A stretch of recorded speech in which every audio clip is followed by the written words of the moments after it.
Anupam sir, am I audible and visible?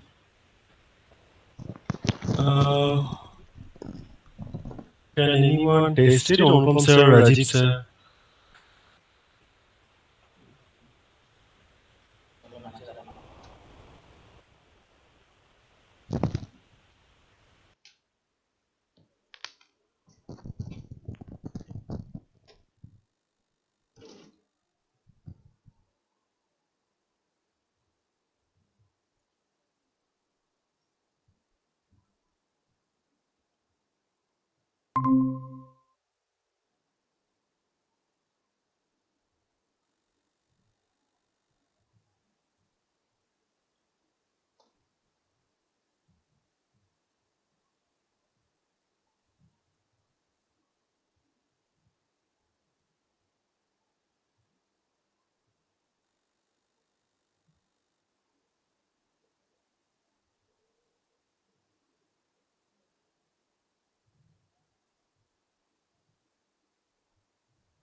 Yes, Anupam sir.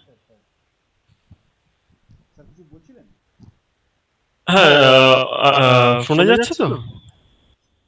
আচ্ছা আচ্ছা ঠিক আছে, জাস্ট টেস্ট করে নেওয়া। আচ্ছা আচ্ছা আচ্ছা আচ্ছা ঠিক আছে।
Very good afternoon to one and all. On behalf of the organizing committee, I am welcoming all the dignitaries, our eminent speaker for the day, and participants on the fourth day of Faculty Development Program on Research Trends and Methodologies in Machine Learning, RTMML 2022, organized by the Department of CAC, CAC Artificial Intelligence and Machine Learning, CAC Data Science, and CAC Cybersecurity in association with IQAC Cell of Haldia Institute of Technology. All the participants are requested to follow the session on the respective platforms. As usual, watchfully. You can definitely put up your questions for our eminent speaker on the respective chat box. And definitely during the session, we'll be sharing the attendance form link in the chat box only, which will be open for around 1 hour. So we are requesting all the audience, all the participants to be a little more attentive this time. So, we are privileged and honored to have Professor Dr. Umapada Pal with us today as our eminent speaker for the day. Dr. Umapada Pal have received his PhD from Indian Statistical Institute in 1997, and he did his postdoctoral research at INRIA, France. From January 97, he is a faculty member of Computer Vision and Pattern Recognition Unit CVPRU of the Indian Statistical Institute, Kolkata. He was the former head and at present he is a professor of CVPRU. He is also an adjunct professor of University of Technology, Sydney, Australia.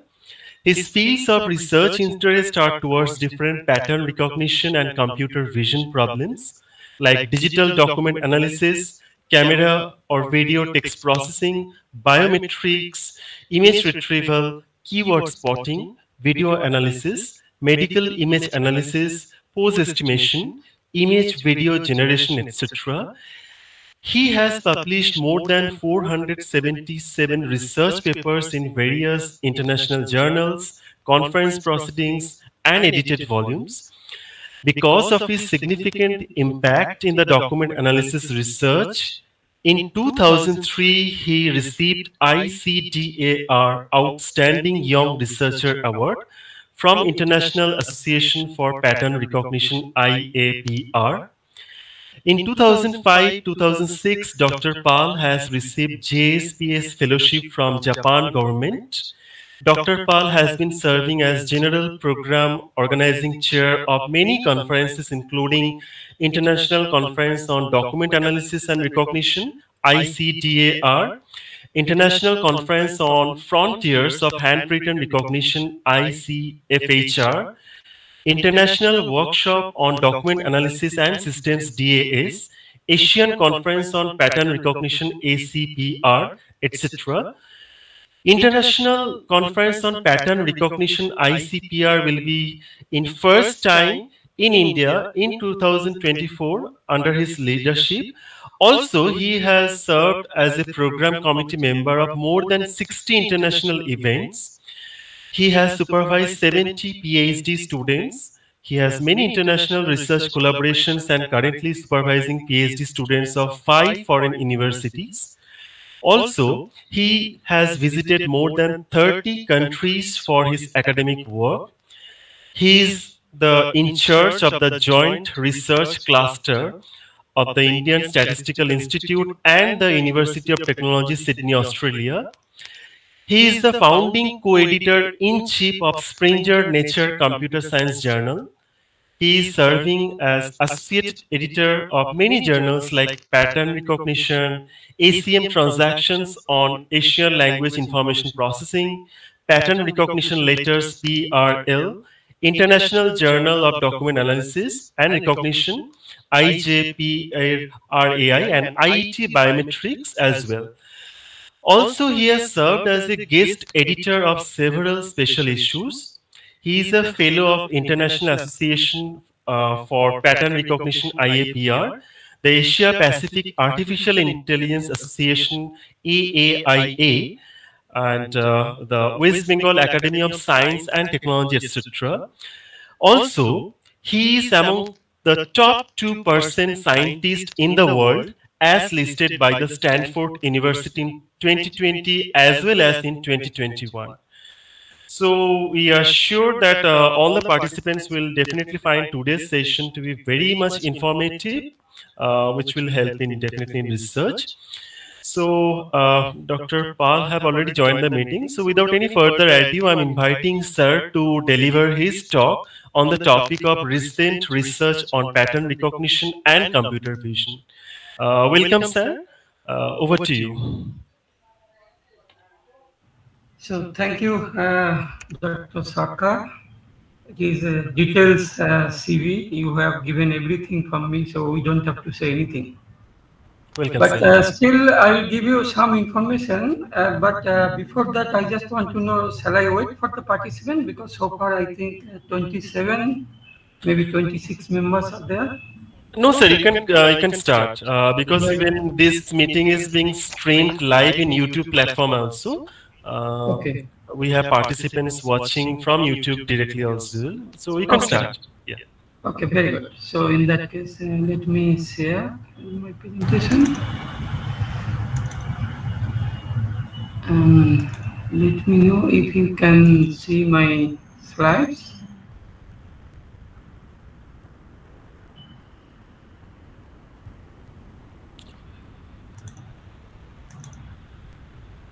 Okay. Are you getting that? Yes, the slide is visible. Now you can put it in full screen. Right. Sure. Is it okay now? Yes, yes, absolutely perfect. Okay. So, good afternoon. It's my pleasure to share my knowledge in front of you. Maybe, I don't know how many participants you have the knowledge about computer vision and pattern recognition, because this talk is mostly based on pattern recognition as well as computer vision. So I will give you the topic or the topic I want to discuss here. That work is based on some vision technique as well as some pattern recognition technique. Okay. Anyway, so we'll see how I can give you this detailed information to you. Okay, so as I mentioned you in this talk, my plan is to give some recent areas of CB and PR, that means computer vision and pattern recognition. So where we are using in our, that means those topics, we are using most of the topic for our real life application or day-to-day application. Okay, some of them definitely, but some of them may be in future. Okay. Yeah, so before coming to that, I just want to give you some information, and maybe that will be helpful for you and your students also. So these are the some of the collaboration. Dr. Sarkar already mentioned that I have many collaboration with international as well as national. So I'm just giving here some information about that my international collaboration, that institute where we are working or my group is working. One is Mie University, Japan. So we are working with them for a long period, maybe more than 20 years. Computer Vision Center, University Autónoma de Barcelona, Spain. So in this university, we have a joint, actually, this is also a very good collaboration with us because we have a joint PhD student. So for example, I have now two PhD students. That means I am co-supervising two PhD students of this university. So they stay mostly in Spain, but sometimes they comes here, but we will have joint publication on joint PhD thesis. Okay. Uh, I have also Griffith University, Gold Coast, Australia, but this collaboration, actually we co-supervise 6 PhD students there, but my collaborator are now moved to a different university. So, so far there is no collaboration now with Griffith, but we have the collaboration with the next one, University of Technology, Sydney, Australia, where we are currently co-supervising two PhD students, and recently we will hire one or two more. So in University of Technology, Sydney, what we have, let me tell you one thing, that we have a joint center, research center, we call JRC. Joint JRC is Joint Research Cluster or maybe center, let's say.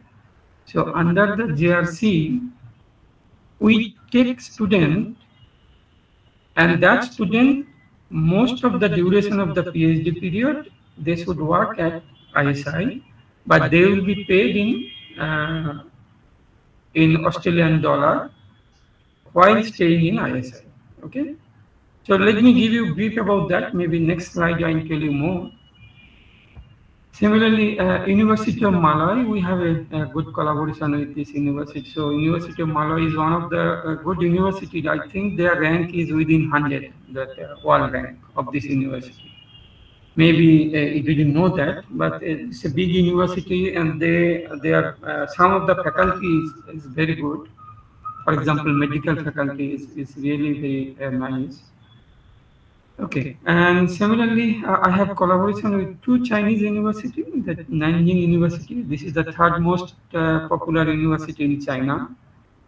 And also, currently, we are working with another university that is called East China Normal University. We have also started collaboration with Oxford University, University of Buffalo, US, University of Tours, as well as University of La Rochelle. So recently we have a MOU with University of La Rochelle. Maybe within last week, perhaps we signed the MOU to have a joint work with them. And with this academic institution, I am also working with some of the companies. For example, we have some project from the international company like Baby Sensor. So they give some project, and we have to develop some system for them. Okay? And these are the some of the good institute where I collaborate with them. And now I'm coming, I told you, that University of Technology, Sydney, we have a joint research cluster. So this is the thing I wanted to tell you. So we are looking for a good and bright PhD student for this JRC. So that means ISI UTS research cluster, and we have a research lab here at ISI Kolkata, and that is the website. So this lab actually inaugurated in 2019, that means about 3 years ago. So this is as I mentioned, this is a joint research cluster. That means ISI and UTS will work together. So every year we are planning to recruit at least one PhD student, maybe two also, under this cluster to work in machine learning, pattern recognition, as well as computer vision areas. The student should work mostly at ISI Kolkata, but he needs to visit Australia for joint work as well as for PhD degree related matters. For example, initially he has to go there for 2-3 months for the registration and everything, and then they will come back to ISI. They will stay here maybe 2 years or more, and then at the last stage maybe they can go there and they can submit the PhD thesis. So these are the option for this. So the student will get his or her PhD degree from UTS, not from ISI. It is from UTS. They will give the PhD because they are providing the money, and the student will be fully funded by UTS, and they will get around let's say 2,100 Australian dollar per month. So maybe let's say 1,20,000 is the fellowship. So when they will work at ISI, they will get this. They will get this amount also. Okay. So whether they are in Australia or in India, it doesn't matter. They will get the fellowship accordingly. Okay. So actually, we are now looking a student for this, at least one student. So we are looking for bright and dedicated PhD student for this JRC. But the condition is the student should have the master's in technology, or maybe let's say in MCA or MSc in computer science. And student has, if the student has some related publication, so it is a very good for us. Maybe that student may get some advantage, but without publication also it is fine. Anyway, so here is the link. I can send you the link. You know my email address. So if you think that some of you or maybe your student are interested for this, so let me know. I will just send this link so that, and also I will inform you how to fill up the form. Then they can fill up the form. Right? But if you want to join or maybe apply for this, please write that under ISI UTS JRC so that you can stay here. Okay, so those students who will be under ISI UTS, they can stay in ISI for 2 years, at least for 2 years. Okay. Yeah, and as Dr. Sarkar nicely mentioned that there are many scientific assignments I am involved. So there is a journal called Spinger Nature Computer Science. So I am the EIC of this journal. So if your paper is ready, or maybe if you want to publish here, maybe you can submit. In addition to that, I am also associated with different journal as an associate editor or other. These are the list of those. And in addition to that, as Dr. Sarkar mentioned, that ICPR will be the first time, ICPR will be the first time in India. I don't know how to remove this one, this stop sharing. Is it disturbing you? Because I cannot see that. Sir, you can drag that panel a little bit on the either left or right side. In that way, the text gets visible. Yeah, but I cannot move it. I don't know why. Maybe I'll just go to other mode and then we'll see. Can okay, let me. Okay, and let's see now what happens. Is it okay now? I think it's fine, right? But as of now, we can't see anything. Oh, No sharing at all. oh, is it? Why? Yes. Okay, so maybe let me share once more in that case. I don't know what happens. Yes. Oh, what happens? You can go for reshare. Yeah, I'm just doing that. Let me try now. So. Yes, your full screen is visible. Okay, now is it okay now? Yes, the slide is visible also. But the same thing is coming. Same thing. Only that stop sharing that small panel. I think you can drag it using your mouse. No, I cannot. But now. No, not clicking the not sharing button. Okay. Oh. clicking it near around. So maybe you cannot see now anything, right? Again? Right now, yes, yes, yes. Yeah, because it You is have to stopped share the sharing. It's screen. already because Yes. I clicked there twice. Sorry for that. So No, no, no. again, It's absolutely fine, sir. it's okay because it's just taking time. So it's okay. Just 1 second, please. Ah, I hope you are getting now. Yeah, full screen visible. And can you click on the height? There is a height written. Yeah, I think yes, yes. It should Is be. it okay now? Are Yeah, you absolutely, talking absolutely. now? Okay, good. Okay, so what I was telling is something like this. So these are the calls. So if you want to apply, you can apply through this link, or maybe you can just call me. Maybe I can give you my mobile number, and if you need any information for that. Okay.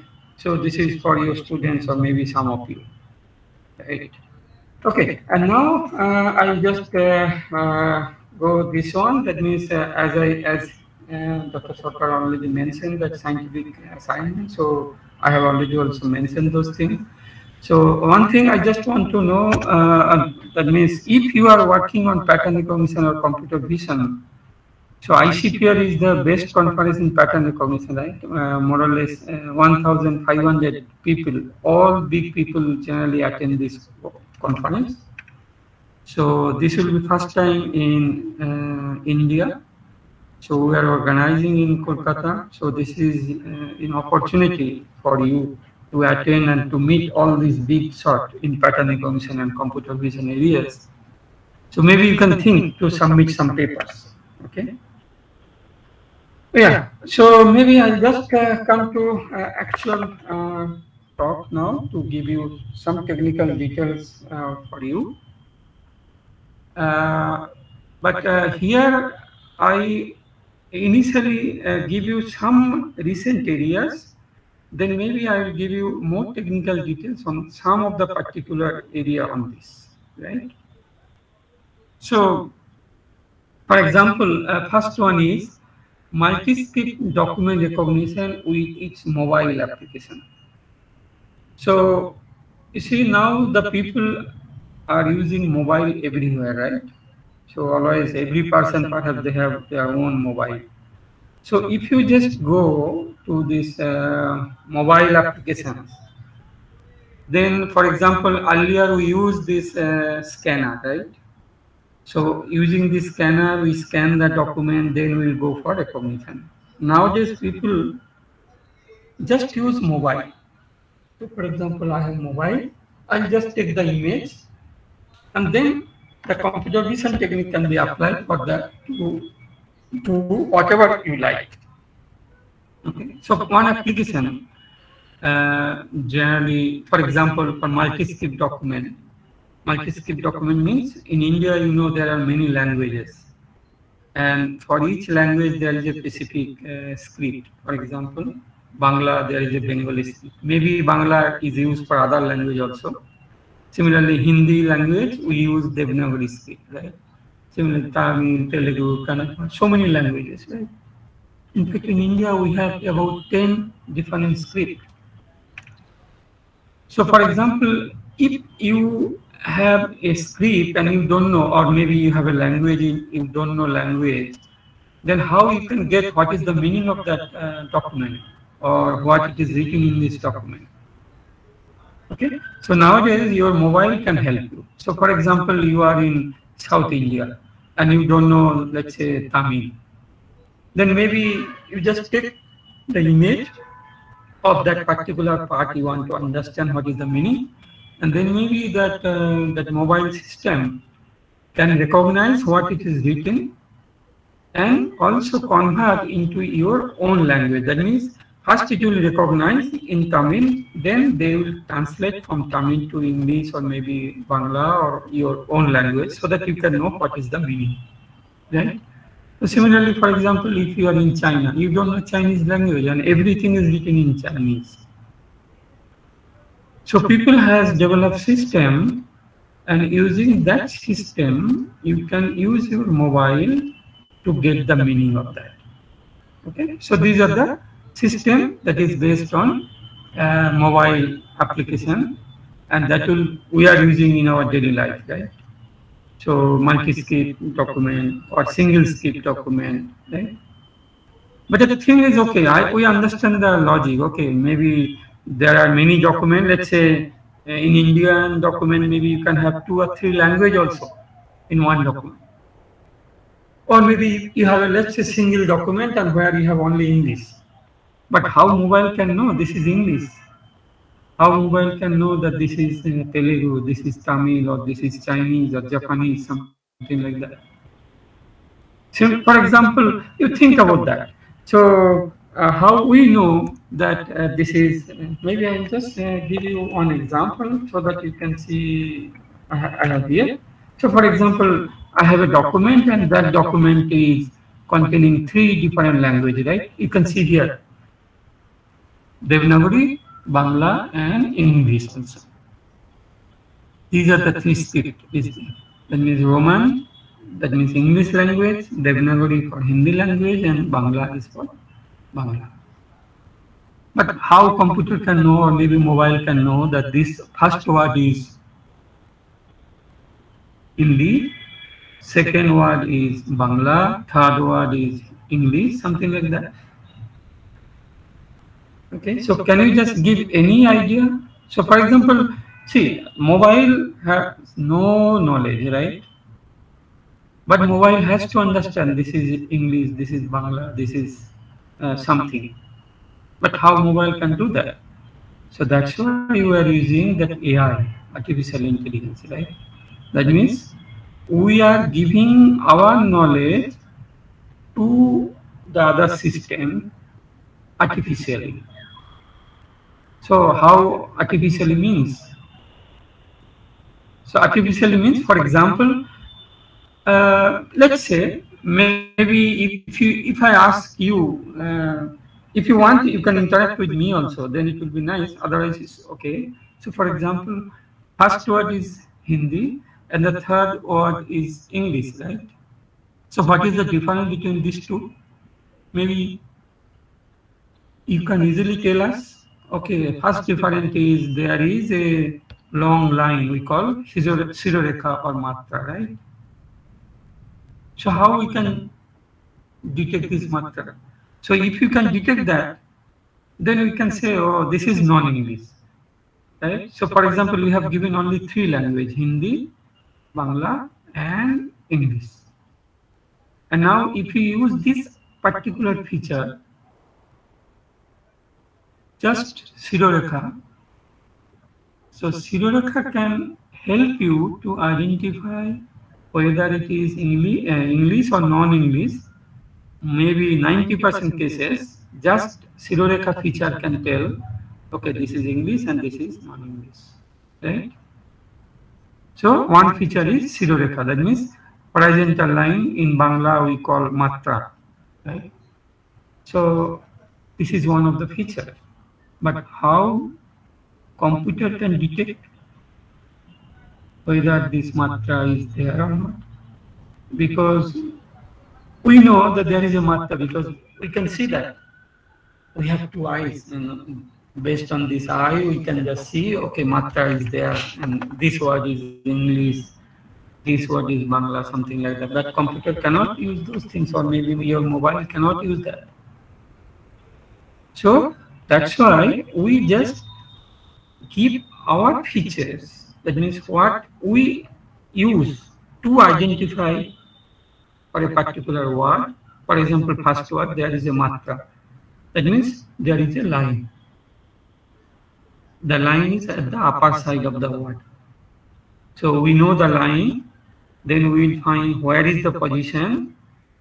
Otherwise, for example, if there is an underline, there is a word with underline, then maybe you can say this word is maybe Hindi, although it is in English. So English word having an underline, and if you just detect only the horizontal line, then maybe you can get a line, and that line will tell that English word it is non-English, either Bangla or Hindi, right? So problem is you have to need or you have to detect to find the features as well as their relative position with respect to that particular image or maybe the word or something like that. So we need the feature, we need the relative features or more. So similarly, we can use different other features also to detect this sort of properties. Okay, and now let me give you more technical things just on this idea. So, for example, I am giving. I told you, no, that you need to give this matra, right, or sirorekha. So, how you will fit this knowledge to your mobile or to your computer? So, what we will do actually, we have to know how we are computing that. So, for example, that horizontal line, to compute the horizontal line, we will see whether, so this is an image, right? And you know, image may be gray tone, two-tone, or black and white, right? So let's say we consider an image with black and white. Black and white means only two values. One is the image portion that may be black, and non-image portion is the background part that is white. So either black or white. Let's consider two values are there. So we know which part is black, which part is non-black, that means white.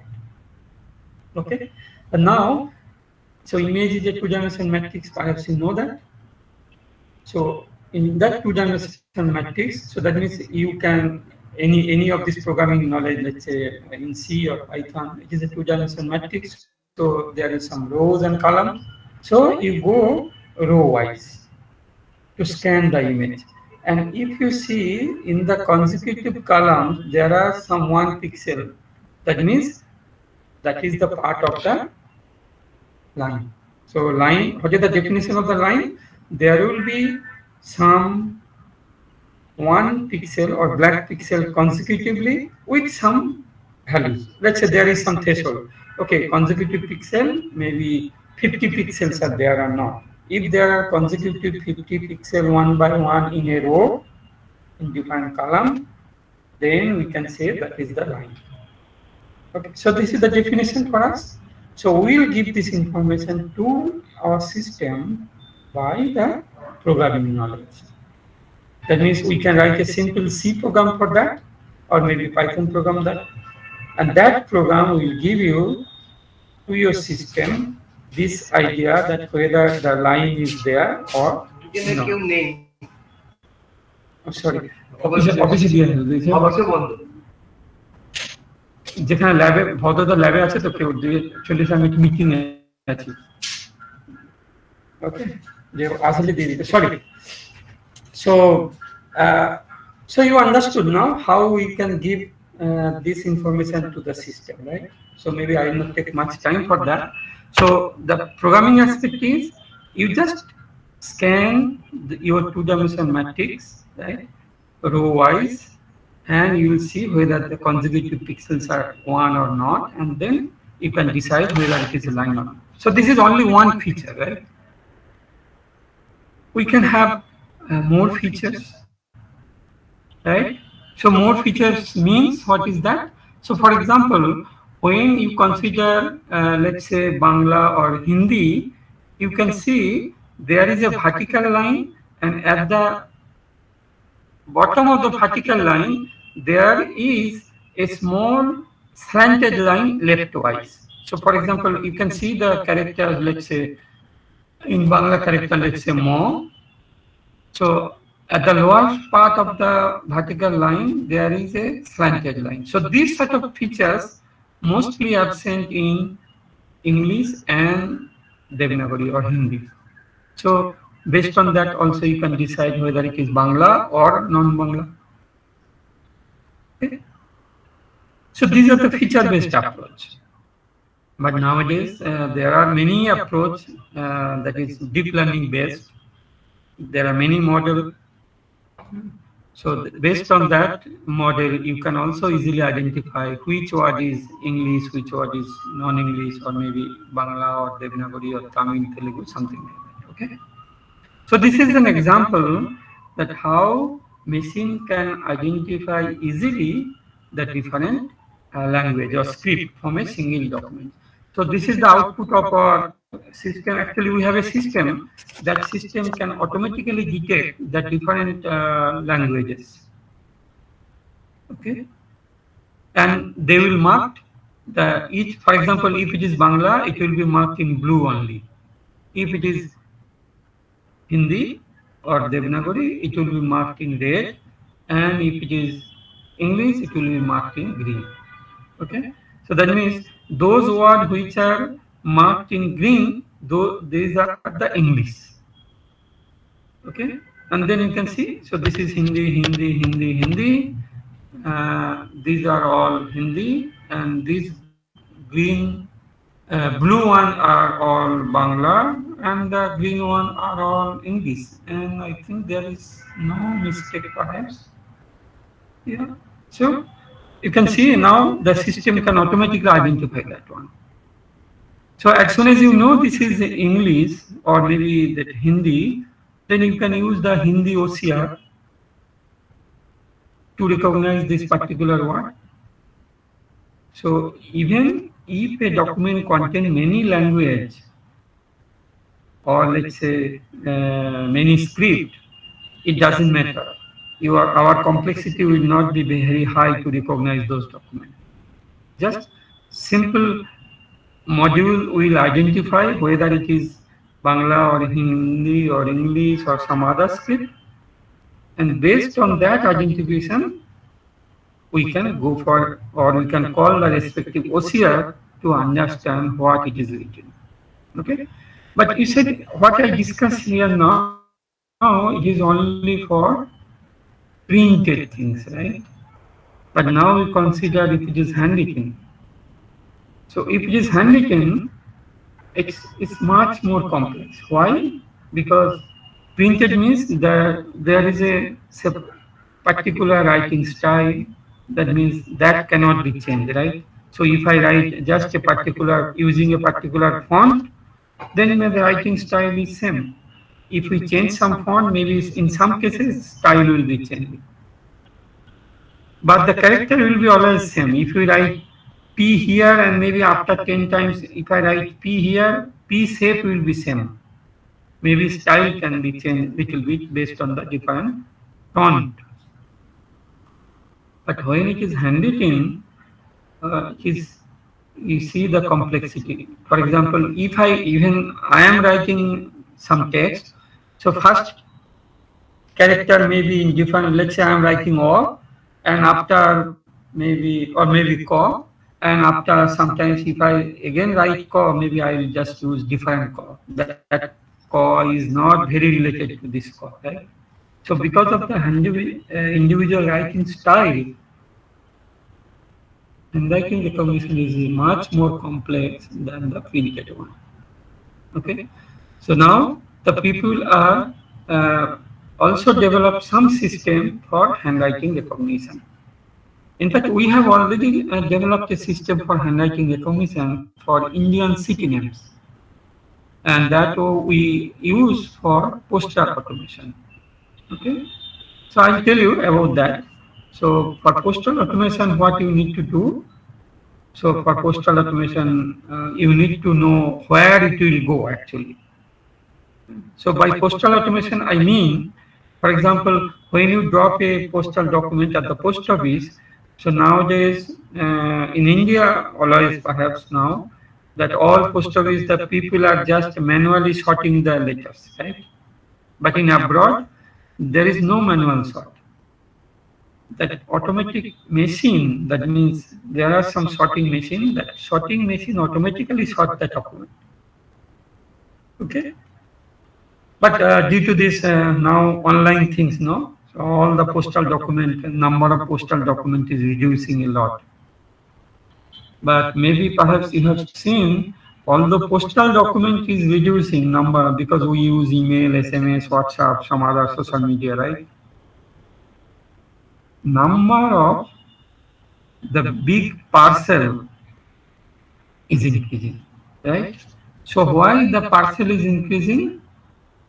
Because we are purchasing many things nowadays from the online.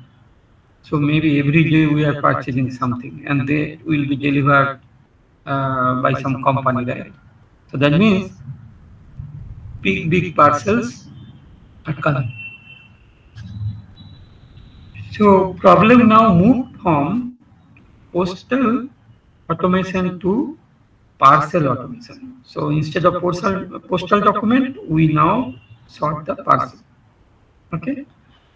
Anyway, so I'll come to that part. But before that, the first point, what I wanted to give you the idea is something like that, is multi-script document recognition and its mobile application. I hope you understand the idea behind that. Because in this 2 hours or 3 hours talk, you cannot give you the details for each of these topic. But still, if you want to know more about the technical things in some of the particular things when I am discussing, so let me know. I will give you more details on that. Otherwise, I will give you just overview so that you can have the idea. And then if you like that part, maybe you can just go through some details literature and you can have the idea on that particular topic and you can do some research on that. Okay? There are many open problems for each of these areas. Okay.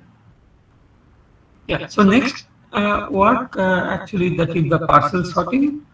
So many people are working on parcel sorting, but we generally in ISI we are not working on that. So actually, I visited China maybe 3 years ago, and I visited their lab, uh, uh, one lab, and that lab organized to visit to see their parcel sorting system they have developed for Chinese post office. Okay, so I will give you the demonstration for that. Maybe it will be helpful to understand. Then I will discuss. Okay, just 1 second, please. I will just come back to that demonstration part. Mm, okay, maybe here.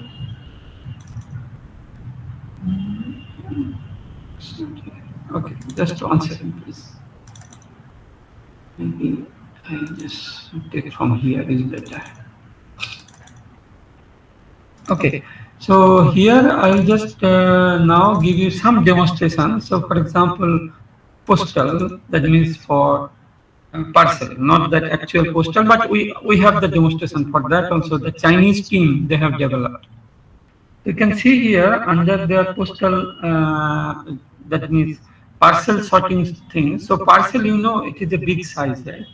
Maybe 2 kilo, 5 kilo, or maybe even 50 kilo also possible, right? And big size.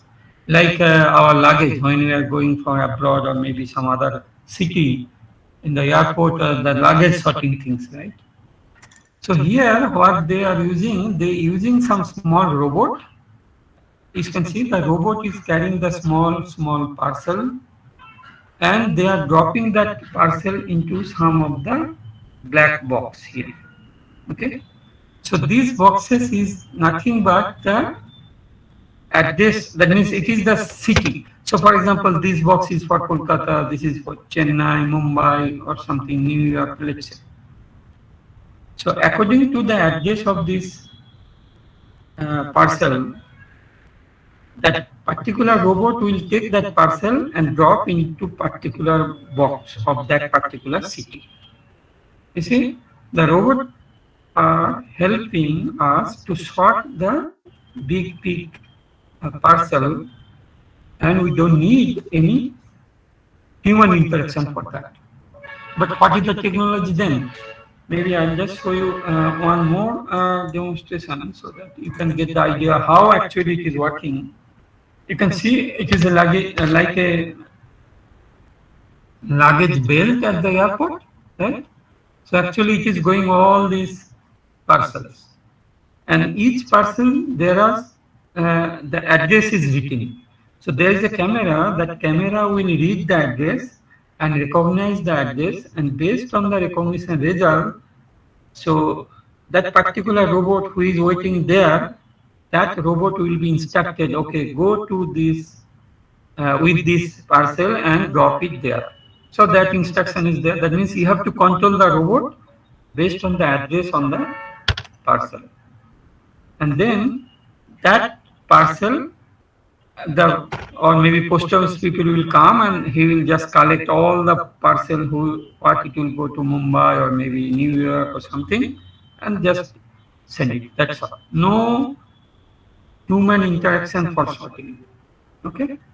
Similarly, so this is the parcel sorting. But earlier they used another system that is called. In fact, there was a workshop maybe 1 year ago, something like that in HIT, that means Haldia Institute of Technology. Perhaps I have shown this one. I don't know whether it is overlapping with you or not. But anyway, maybe with the repetition, then maybe it will be help you to understand more. Okay, but still I am showing you. But if you are not interested, let me know. I will stop that one. Maybe I will just go for the technical things.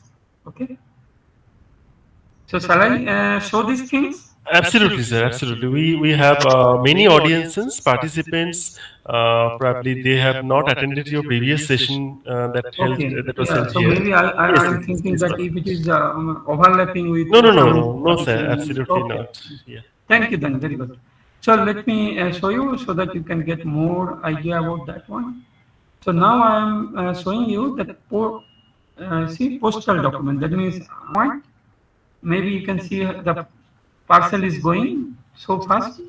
So many postal documents is going, right?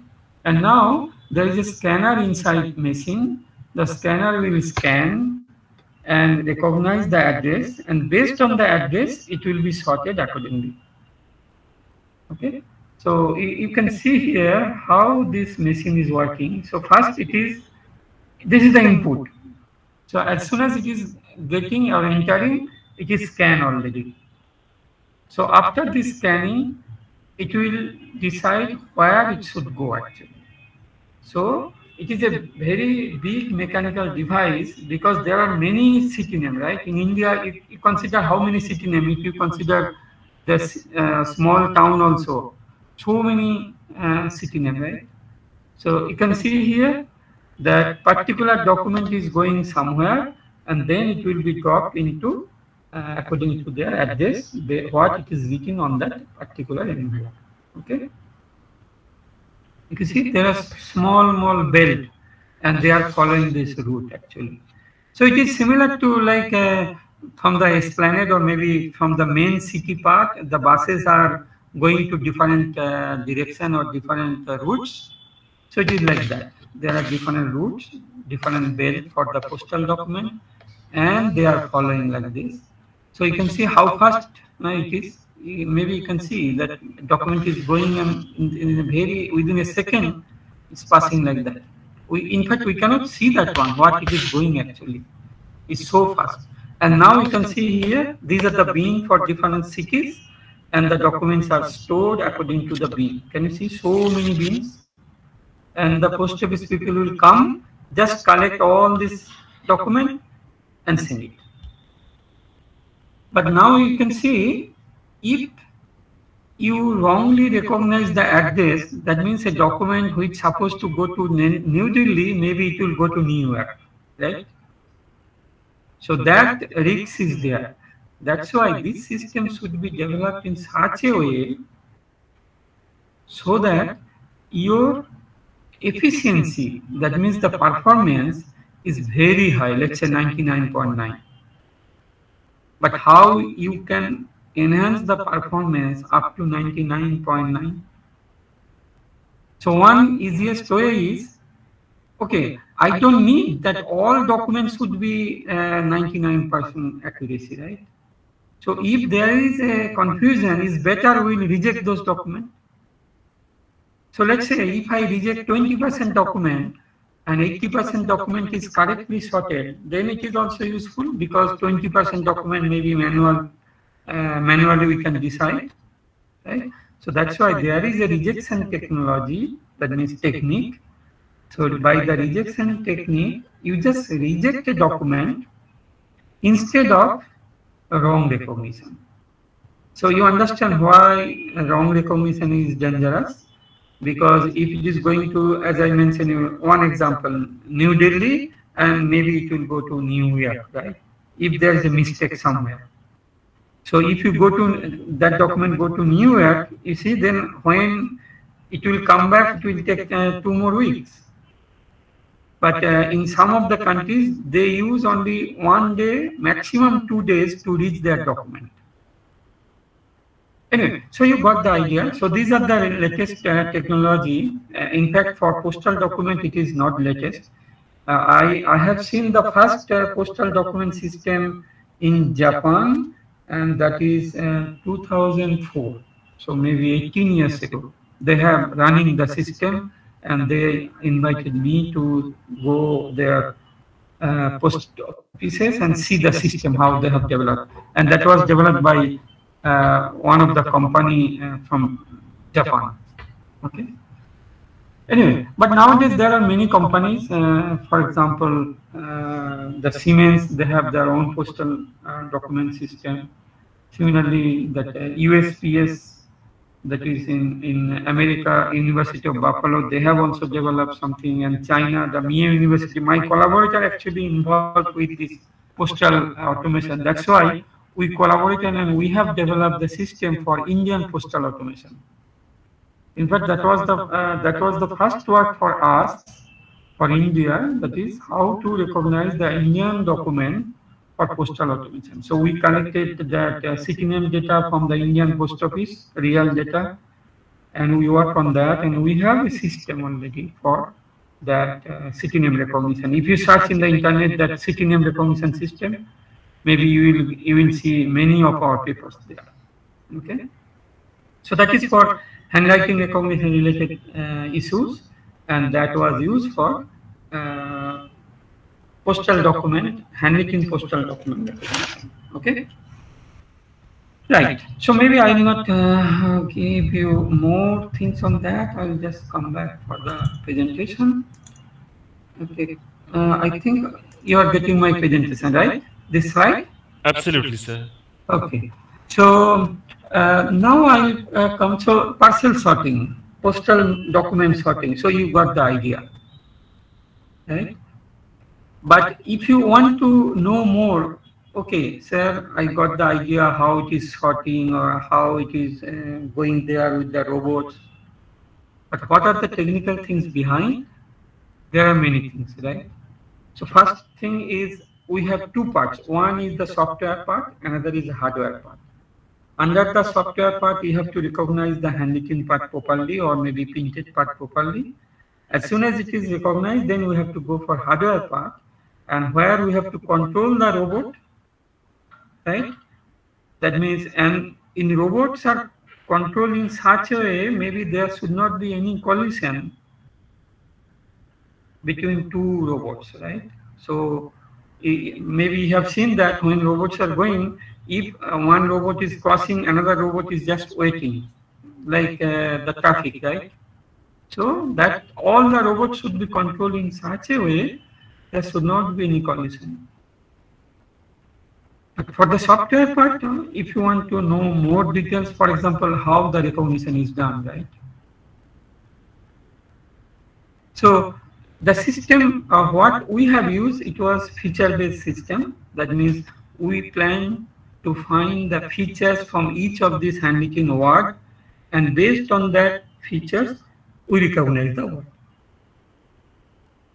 But nowadays, as I mentioned you, the people are using so many machine learning and deep learning techniques, particularly the deep learning technique, right? So where your network is very huge and also complex, but accuracy is very high. So people are using for that. I'll show you some other things where we have used many deep learning technique for that. Okay, so maybe next one I will come. That is one of the recent work. In fact, if you search in the literature, maybe you will get 2 or 3 maximum work in the Google. So we are working on this area that is heart rate detection based on your camera. Okay, or maybe let's say oxygen level detection of a human based on the camera. But due to COVID, we have the oximeter, right? So that oximeter, what it gives actually, it gives two information for you, right? Your oxygen level and also your uh, heart rate, or maybe pulse rate, let's say. Okay, but those oximeter, these are the sensor-based approach because they are sensing some part. But mobile is not a sensor, right? So computer vision technique is not based on sensor. So vision is human. For example, how I can see that one. Similarly, computer will also see that one, right?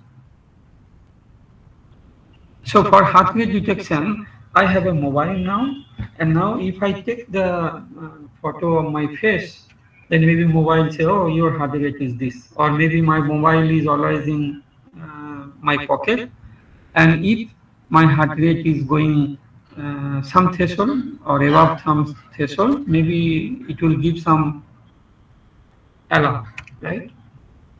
So idea is how mobile can be used for heart rate detection or maybe oxygen level detection. So when you take the image, actually this work is mostly based on the facial image. So we take the facial part, and then from this facial zone, we just detect that blood level. That means the vessel, because we have the arteries, and from the arteries how the oxygen is passing and color of the blood that particular time. So there are so many parameters, and we are trying to get the information of those parameters for this measure. That means what is the heart rate. Okay, so let me give you one. Actually, this is a system we have developed for this company. Maybe I'll just give you that demonstration. I'm not sure whether I have also shown this demonstration that time or not, but maybe I'll repeat once more. So actually, this is the heart rate detection. So you see, there is a camera, and the mobile camera is there. So mobile camera is taking only the total image, and based on that, we are just detecting which is the facial part, and from the facial part, we are just detecting the heart rate. Can you see in the red color it is reading 71, 70, 73, and also we are writing here the heart rate is in normal range, or maybe it is below normal or above normal, something like that. Okay, so maybe your head is not only on the fixed position, maybe it is a moving or something. So we have also tested our system with different angles or different rotation, left, right, top, bottom, and we have seen this one. But you can see sometimes maybe our system is telling normal range, and maybe in the next second it's saying it is below normal or above normal, right? Let's see when it's saying it is normal. You see, more higher than normal, right? Maybe you have seen that quickly it is coming. That means in one or two frame, it is showing that it is not more than the normal range, something like that.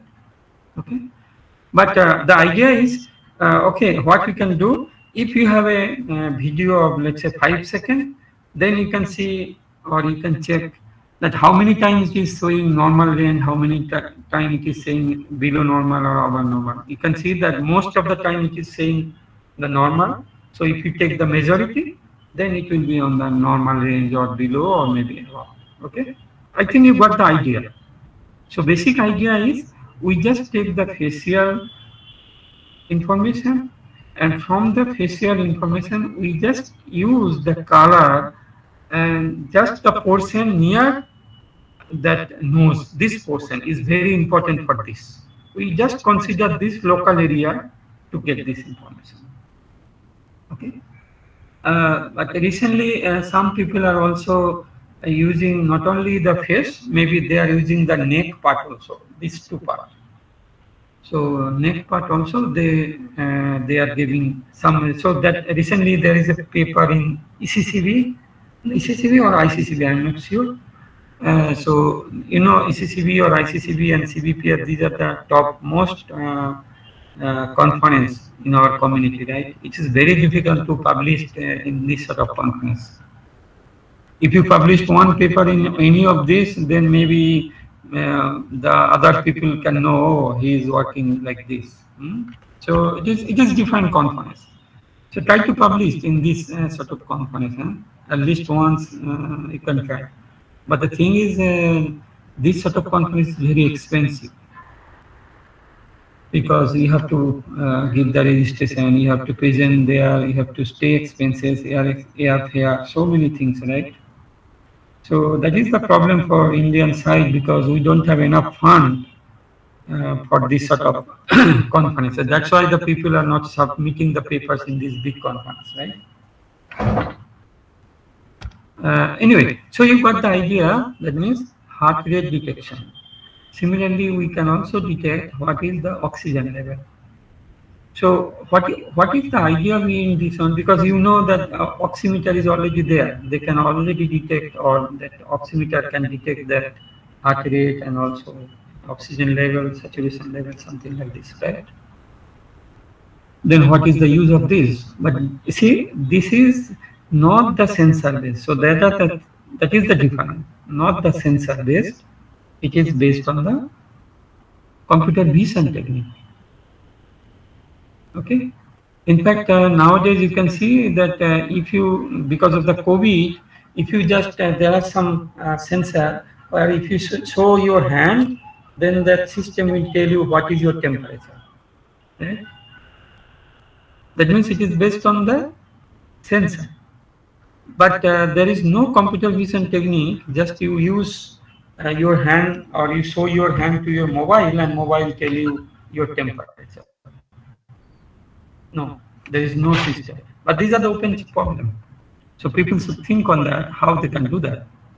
So if you can publish a paper or maybe you can have a good work on this, okay, you are just showing this your hand to your mobile and mobile is showing, okay, this is your temperature. You see how helpful is this one? Your mobile is always with you and that can help you to detect all these small things and which are very useful for your health. Okay. Anyway, so you got the idea because I don't want to spend a lot of time. Otherwise, there are so many things I wanted to give the idea. I cannot give you perhaps, but I will try to give most of the things. Okay. Another is handwriting recognition. So we already mentioned you because handwriting recognition is a very tough job, but nowadays people are getting good results and there are many systems perhaps for most of the languages. Okay, but what we are doing, our recent work. Recent means we started this work maybe 2 years ago. So that work is AI writing recognition. So AI writing recognition means you are not using a pen or maybe paper or something. No, nothing. You just write in the air what I am doing. So what is the use of that? So for example, this your mobile or maybe let's say my laptop has a camera. Every laptop has a camera nowadays, right? And also the mobile has a camera, maybe one or two or maybe more camera also there nowadays, the sophisticated mobile, right?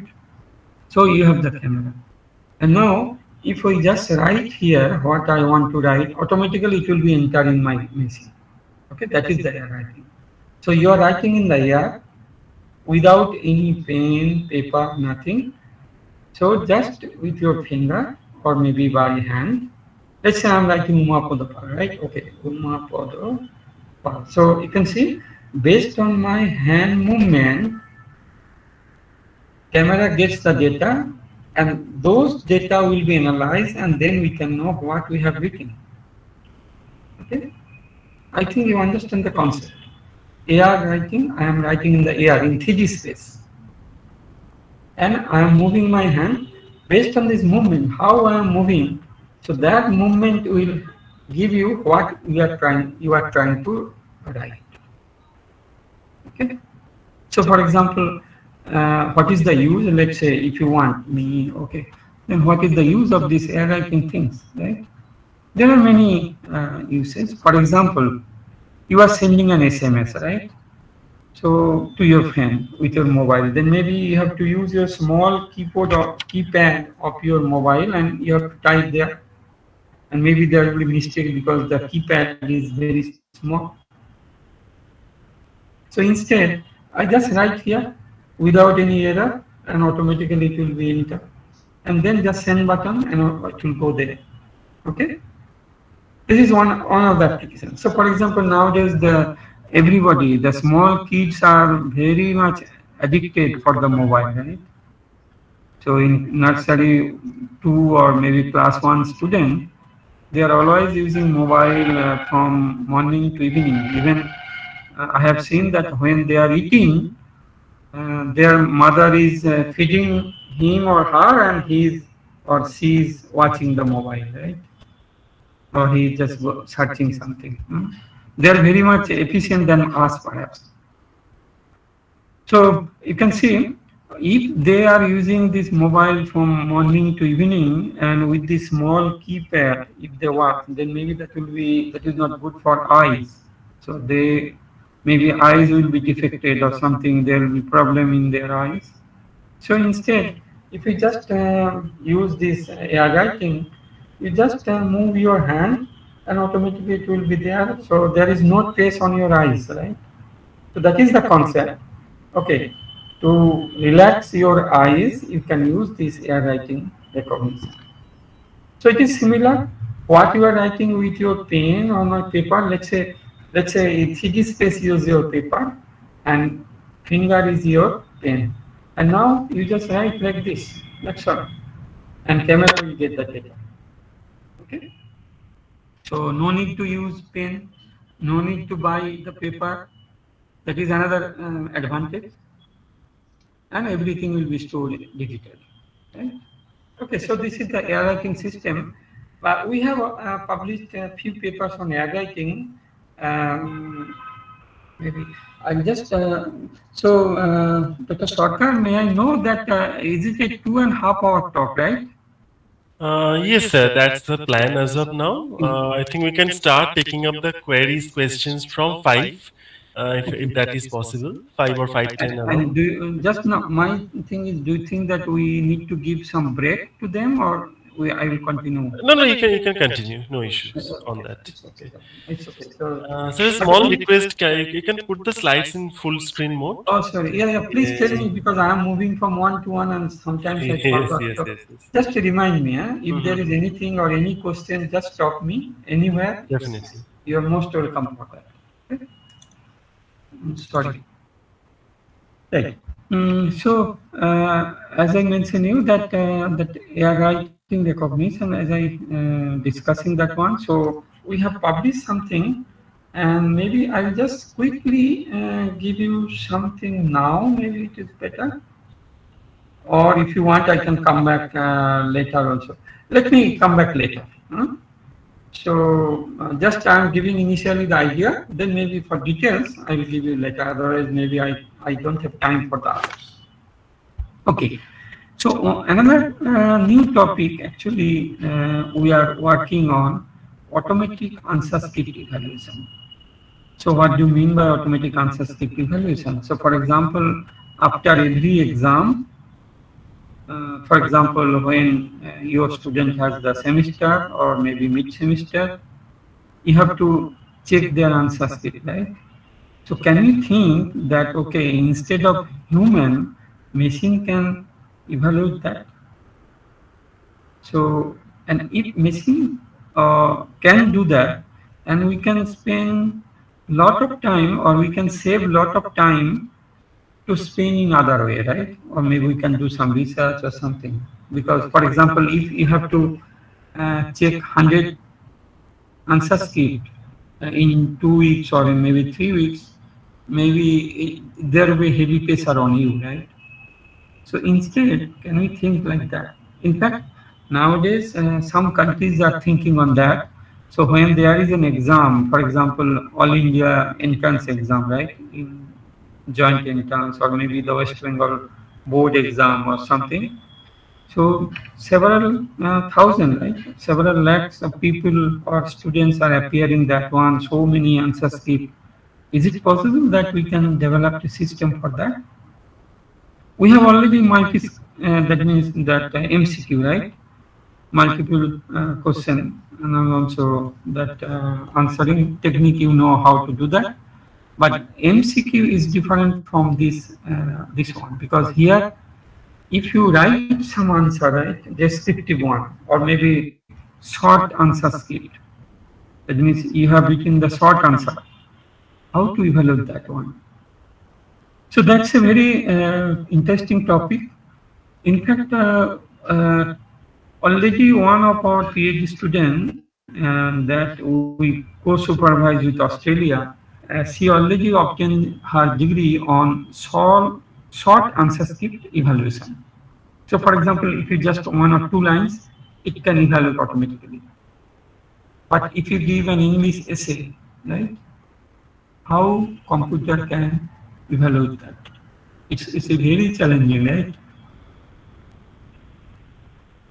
So can you think about that? For example, you know how to evaluate answer script. Let's say there is a flow chart. You have to understand that one, right? And now computer has to understand, okay, whether he has written this flow chart properly or not. You see how complex it is. Okay, so let's say we are just coming not to the flow chart or maybe mathematical symbol, no. Let's say very simple English answer script. Even if it is English answer script, there are many complexity. Why? So when the teacher from English, literature teacher, they check English paragraph, so they take care many things, right? What are those things? For example, grossly I am telling you, maybe they can see our handwriting, how good is, maybe one criteria, how the flow of the writing, that means whether it is a nice flow of his or her writing, sentence are correct, good words or maybe the words she or he use in the particular place is very reasonable. That means this word which should be used, that is used. I'm telling you. Okay. That means proper words in proper position is there or not. Right? So and also other these are the example. Let's say. So if those things teachers has to consider when he or she is evaluating an answer script or English essay, something like that, right? And now computer has to. So how computer can think about this? As I mentioned, computer doesn't have any knowledge. We have to give all the information artificially through computer programming, right? So we can give that one. But how we will write this program? What type of feature we will give that? So these are the interesting point for this work, right? So this is automatic answer script evaluation is a very new area. Not much work is done. Only our group has done something. So you can start definitely on this area. In fact, we organized a small event, the workshop on this in Canada maybe 2 years ago. Okay, and only few papers are there so far. Not many papers also on this area. Okay, so what are the complexity and how we can solve that one? So, for example, maybe I'll just show you some example. Maybe that will be better for you. Just one second. I'll show you something here. I think I have a part on that. Yes. So this one. So this is the it's a very useful and challenging area. Not much work in this area. We need to consider many issues, as you know. Line detection from the answer script. For example, when you have an image, you have to properly detect the lines, because when the teacher is evaluating, he or she read line by line, right? So computer also read line by line.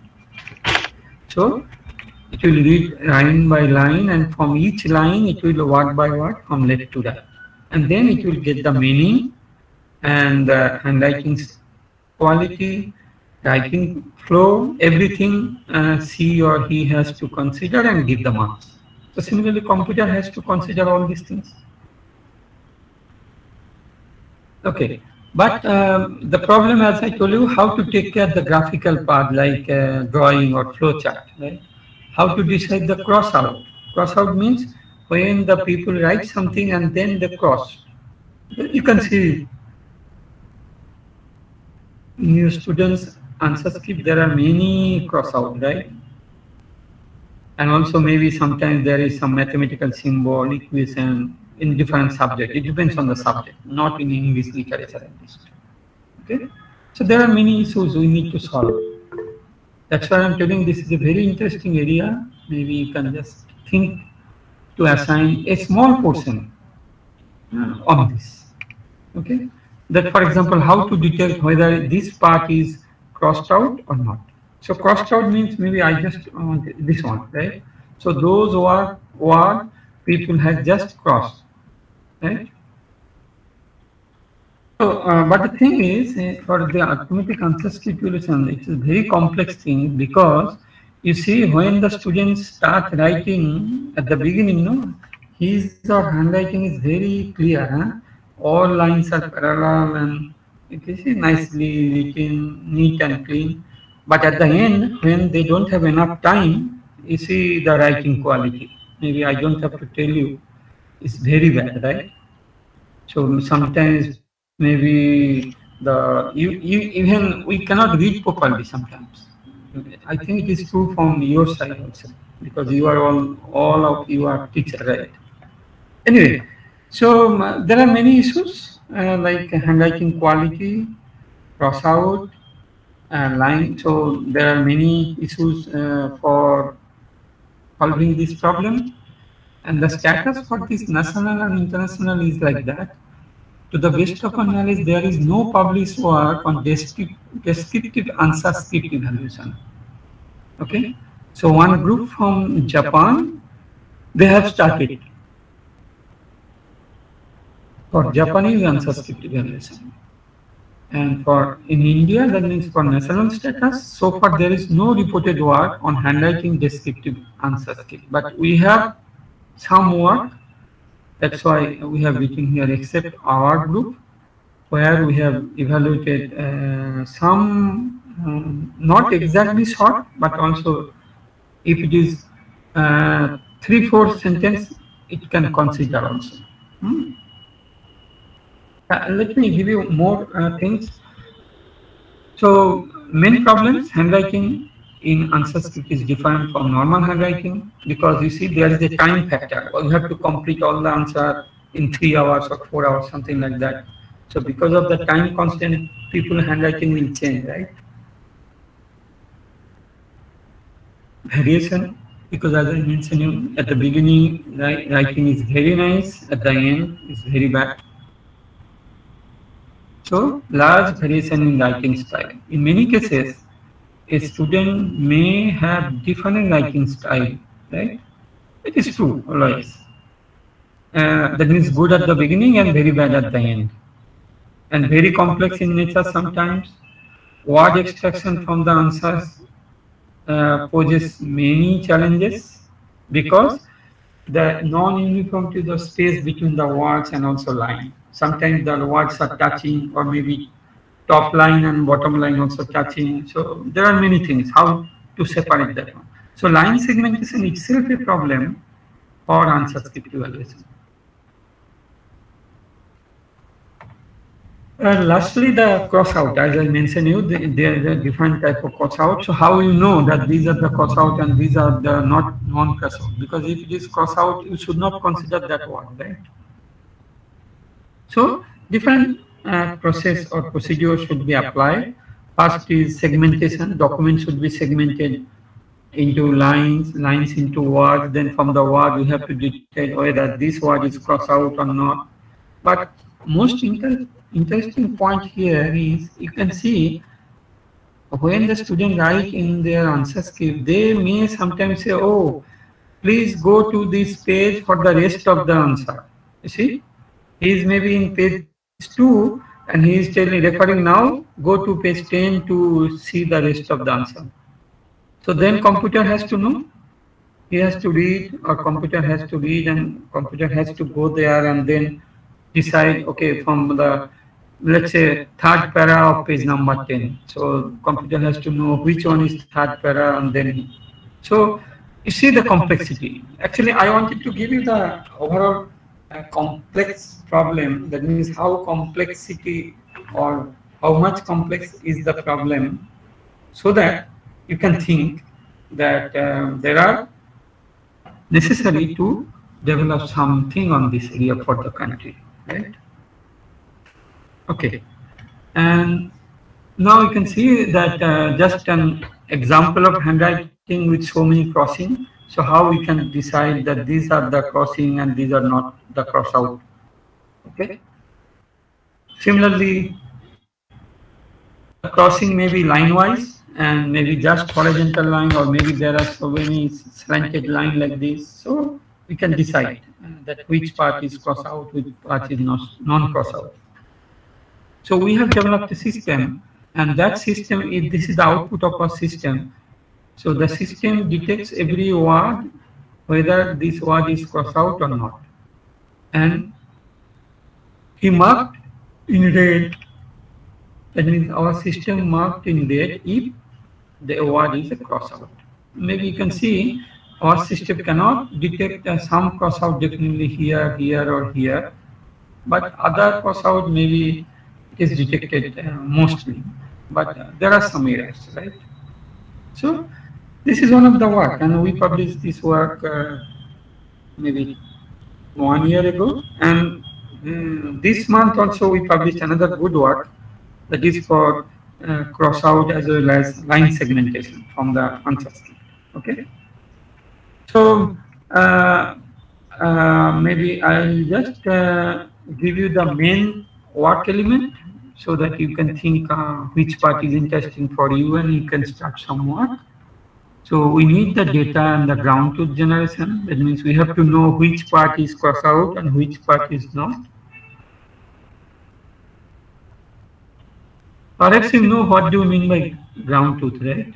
Ground truth means you have to manually annotate, okay, this part is cross out and this part is not cross out, so that we can compute the accuracy. Otherwise, how computer can know which part is correct, which part is incorrect? Correct means which part is cross out and which part is non-cross out. Similarly, we have to detect the strike out, we have to detect the words, then association of the word. What do you mean by association? Maybe sometimes the people has written, I can show you this one, right?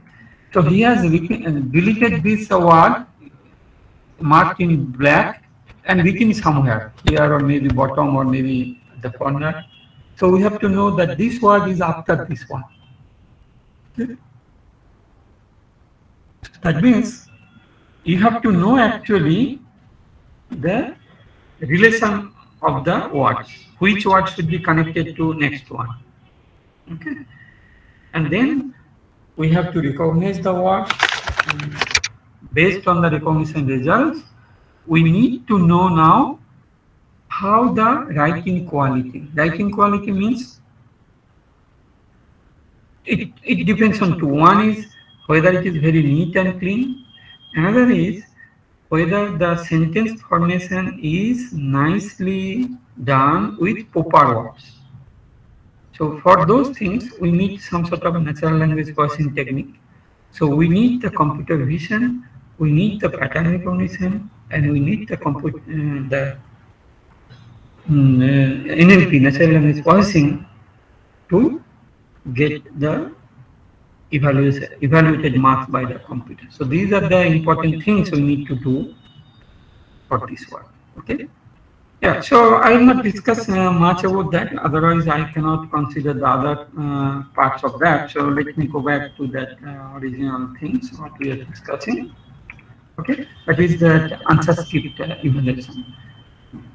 So we also work, in fact, many work has been done for the baby monitoring, because there is a big UK group. They are doing not only for the baby, they are also doing for the old man. So for example, in UK, when the old men are at home, maybe their children or maybe some relative, they are watching what they are doing actually. Okay. So let's say they have a camera, and the camera is sending the data to that relative, but not in all videos or all information. The most important information. For example, the one of the, or maybe the old man, he has fallen in the bathroom, right? So automatically some signal will go there. Then he can come and he can do this one, right? So similarly, baby monitoring.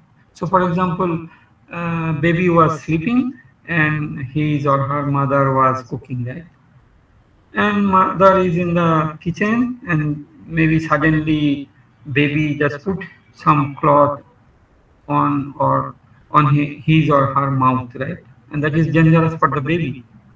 So if there is a situation like that, then maybe some signal will go to her parents or his parents, and parent can come immediately and just take care of the baby, right? I think you got the idea what I want to say. So baby monitoring means you have to monitor the baby. Similarly, old people also. So computer vision technique can help this sort of work also, right? Anyway, this is baby monitoring related things. So what we have to do actually, so we have to get the images of the baby. And now, how we can know that there is a cloth on the mouth, right? Because as soon as we have the baby, we can use the face detection. So if we detect the face properly and there is no other obstacle, then it is clear, right?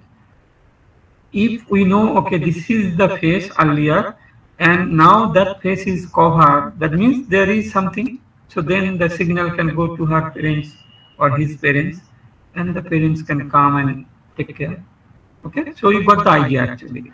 I'm not giving you technical details, but I just want to throw you just overall idea so that you can understand the things, right? So let me know if you need some more technical things. Then maybe I will not give you other parts. I can just stick to some of this topic and give you more. Okay. So please share your views and stop me, and I can do that. Right? Okay. Then vision-based sign language interpretation. Okay. So perhaps you know what is sign language, right?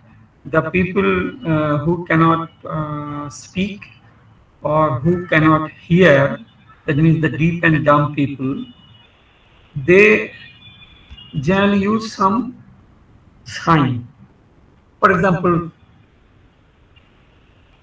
hot, or maybe cold, or maybe they need some water. So they have some different symbol or sign for that. So they show the sign to each other, and other deep and dumb people can understand. It's like the braille, right? You know the braille, the language for the blind is braille. Similarly, for deep and dumb people, there is a language called sign language. But how normal people, we can understand the language of the deep and dumb people. So that is the interesting area I am planning to give you now.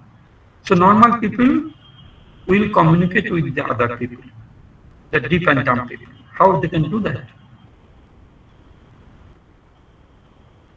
So think this way, nowadays the computer vision, everybody has his own mobile, right?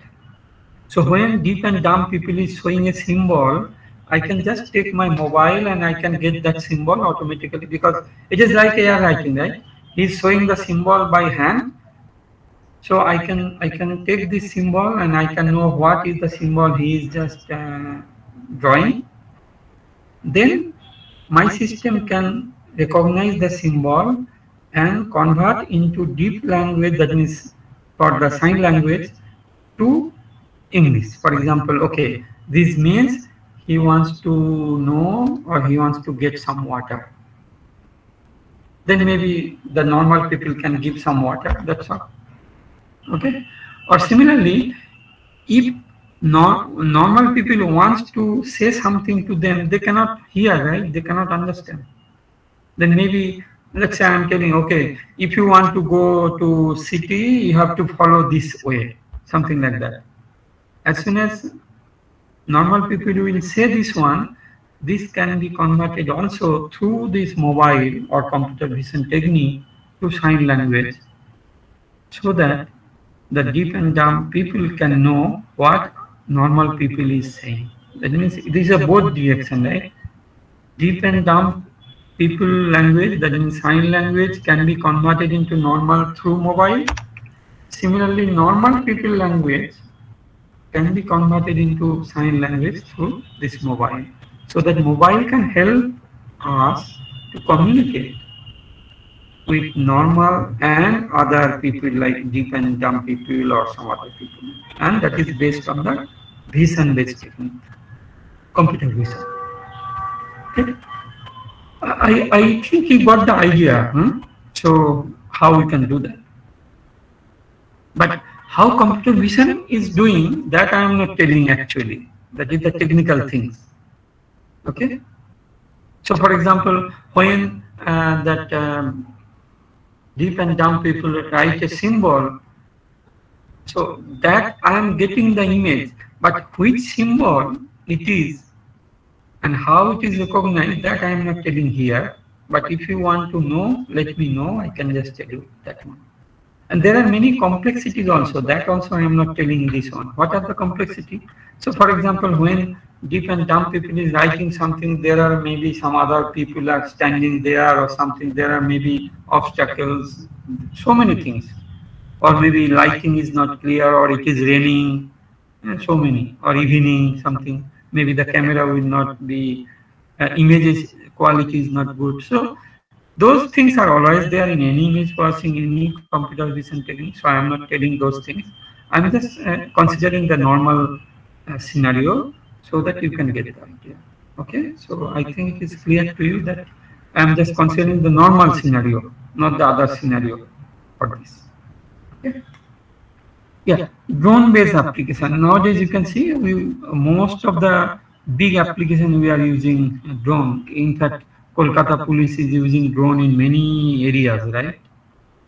To understand the flood, to understand how many area the rice production has been done or something. Okay.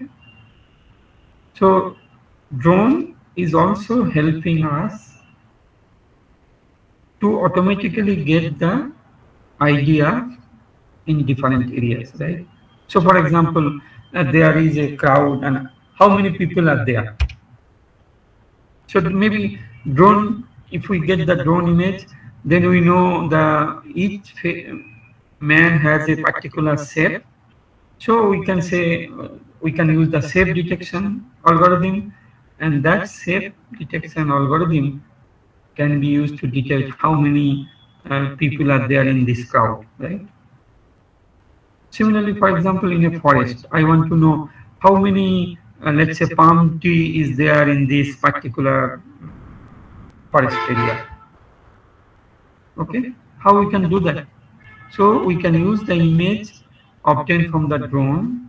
We can process the image with pattern recognition, computer vision based technique, and then we know that what is the characteristics of that particular tree, and we will match these characteristics where it is matching, and we can know how many trees of this characteristics are there, and then we can know the number of trees of that particular category. Okay, so to count the men, to count the number of trees, to count maybe let's say how many tigers are there in Sundarban. Maybe a drone we can keep there, and we can get the images, maybe, and from the images we can detect okay how many different size tigers were there, right? So that can give you an estimate at least, not the exact one, but the estimate we can get. Okay. So similarly, for example, actually one of my collaborators from Australia, what they are doing, they are using drone to know whether there is a shark or maybe some other water animal in the beach area or not. Because in Australia there are many famous, world famous beaches, right? India also we have many beaches in Digha, Puri, maybe South India, right? So, for example, how we can know that there is no animal that particular time, water animal, so that people can safely swim there. So in Australia, so they are using this drone application there to know whether there is water animal or not. Okay, how they are doing actually? So the one drone is there. Drone is taking the images from the water, and that images is sent to automatically to a server where the program is written that okay this sort of water animal has this sort of shape, and then it is detecting whether this shape is there or not, it is matching, and then it can be done that okay there is a there is a shark or not, and accordingly they can give this message, or they can just announce okay there is a shark in this time, so please don't swim in this particular time. Okay, so these are the idea behind this work. So drone based applications. So similarly we have okay, so we have different other areas also. Okay, so for example image caption, right? So what do you mean by image caption? So for example, if I show you one image, maybe you can say whether this image the people is dancing, or maybe people is let's say cooking, or what he is reading or something, right? So for example, you have given an image, you have to tell what actually about this. That means you have to write about the image, right? So if somebody is cooking, okay, so he is cooking. But if I tell, okay, I need more information, what he is actually cooking.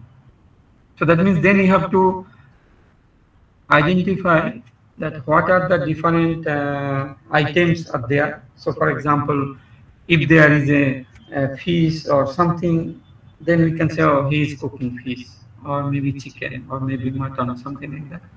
So we have to go more details to have the more information about the image. So nowadays people are doing not only just single image captioning, they are doing co-captioning. So co-captioning is a new term nowadays, image co-captioning. That means in an image there are many small images, let's say, or it is a video, let's say. It's a video, and from the video, how we can get the information what they are doing actually, right? So maybe I'll just give one example so that you can understand. Actually, you can see here, this is the work done by this Taiwan scientist, the Jiawen Li. So this is the image of captioning. That means there are many images. Then you have to tell actually about all these images. So these are the, so that means for individual image, you can just say, okay, it is like this. Next one is this one. Next image, okay, it is like this. And now from all these images, you have this individual caption. And from the individual caption, you have to tell what is about the story of this, all the images. So that is co-captioning. Okay. So this is a new work. Actually, this is a new area. Maybe you can think about that. You definitely you know that image captioning, but co-captioning maybe you don't know. So think about this. Okay. So similarly, for example, here you can see they are doing some sort of image co-captioning because from the images they are getting some information about the images. Okay. Right. So I think you got the idea about that. So I will just go back to other one. And then image captioning. So you got the idea. Next, text to image or text to video generation. That's a very interesting and new area. In fact, this year we published two papers in ECCB. ECCB is third most toughest conference in our field. The first one is CBPR, then ICCB, then maybe ECCB. So we have two papers in ECCB. One of them is on text to image generation. In fact, we developed a system for text to pose generation. Okay. Okay, so forget about the pose. Let's say text to image generation. So image is maybe a pose or some other things, right? So what is the use for this? The image to video generation, image to text to image generation, or text to video generation. There are lots of real life application if you can do that. So for example, you have written a small para. Let's say something about the Durga Puja, right? You have written an essay or maybe paragraph on Durga Puja. Based on the Durga Puja paragraph, what you have written, that is the text you have written on your computer or maybe on the paper.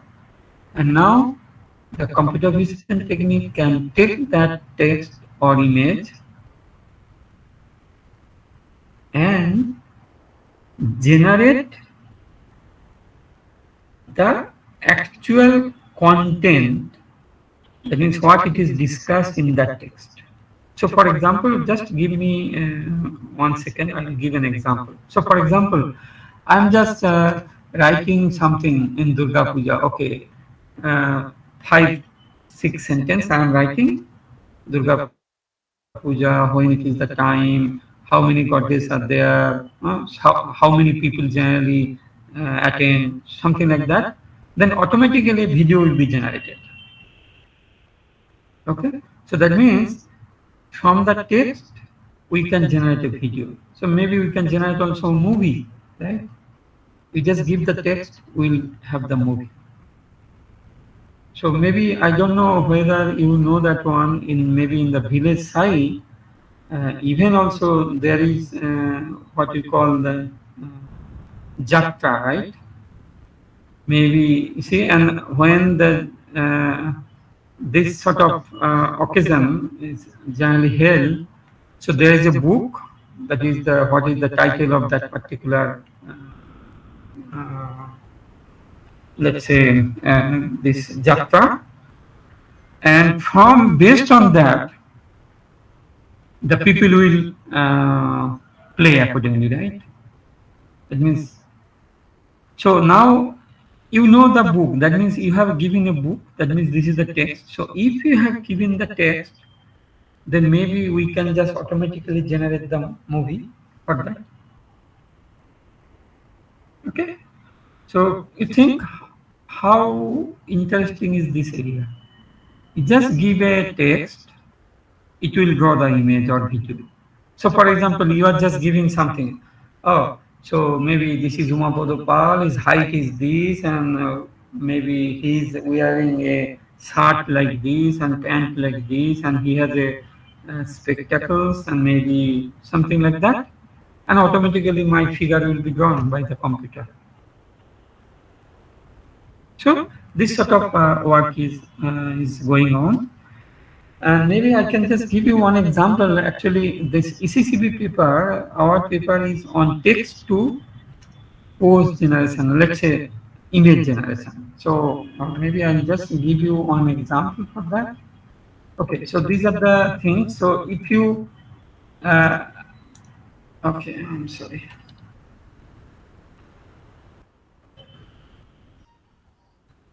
Yes. So maybe you can just type these things in your computer, and then maybe you will just get this system, our system, and that system is generate the poses.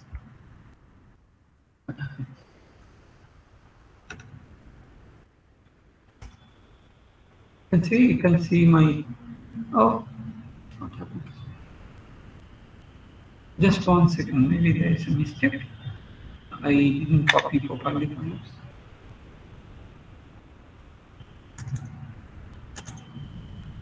Oh, sorry, it's not copied properly.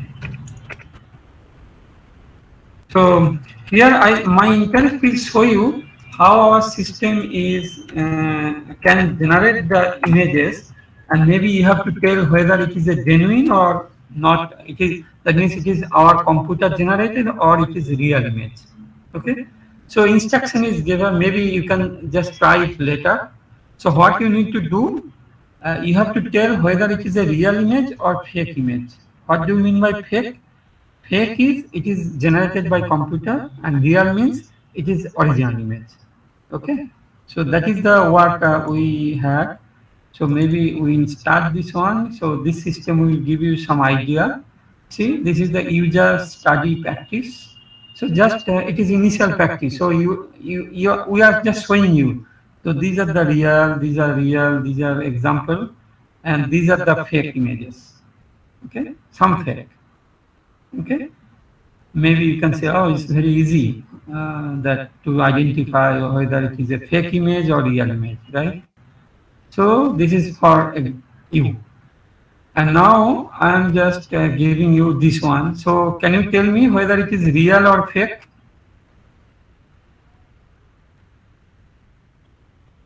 Are you getting this image? Yes, sir, it is visible. Yeah. So now maybe you can just tell. Let's say it is real or fake.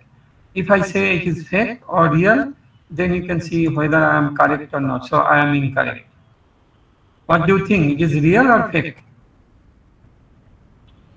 Fake means our system, what we have developed, that system has generated. Real means it is original image. So if I say it is real, maybe, yeah, so I am correct. And now this one, what do you think? Real? Maybe, oh, no, it is incorrect. Actually, this was fake. And anyway, so these are, maybe I'll just give a real, so it is incorrect. Maybe this one is real or correct. So this is, what do you think, fake? Yes, correct.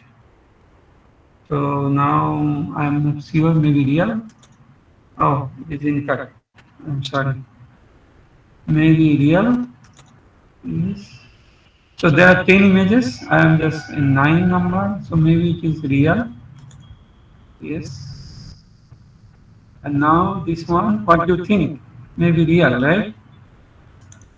Yeah, so sorry, it is incorrect because it is computer generated. Okay, and now what I have to do, this is for testing. So just you have just taken the initial testing, and now you have the more complex testing. So what you need to do, that means you have to tell in 1 second whether it is a real or fake. Just in 1 second. Yeah, you have to tell just real or fake. Okay, so something like this. Just give you an idea, and then I'm just telling, okay, randomly, let's say it is fake, maybe in real. Okay, so 20 images are there, so I have to just select what I think. Maybe it is real, maybe I'm not sure, maybe real. fake. Now we'll see the score, because out of 20, you have to select all. Ah, sorry, because it is, you have to quickly, you have to do real. Maybe this one is real, perhaps.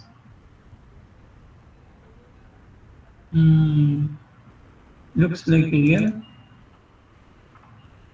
Maybe fake.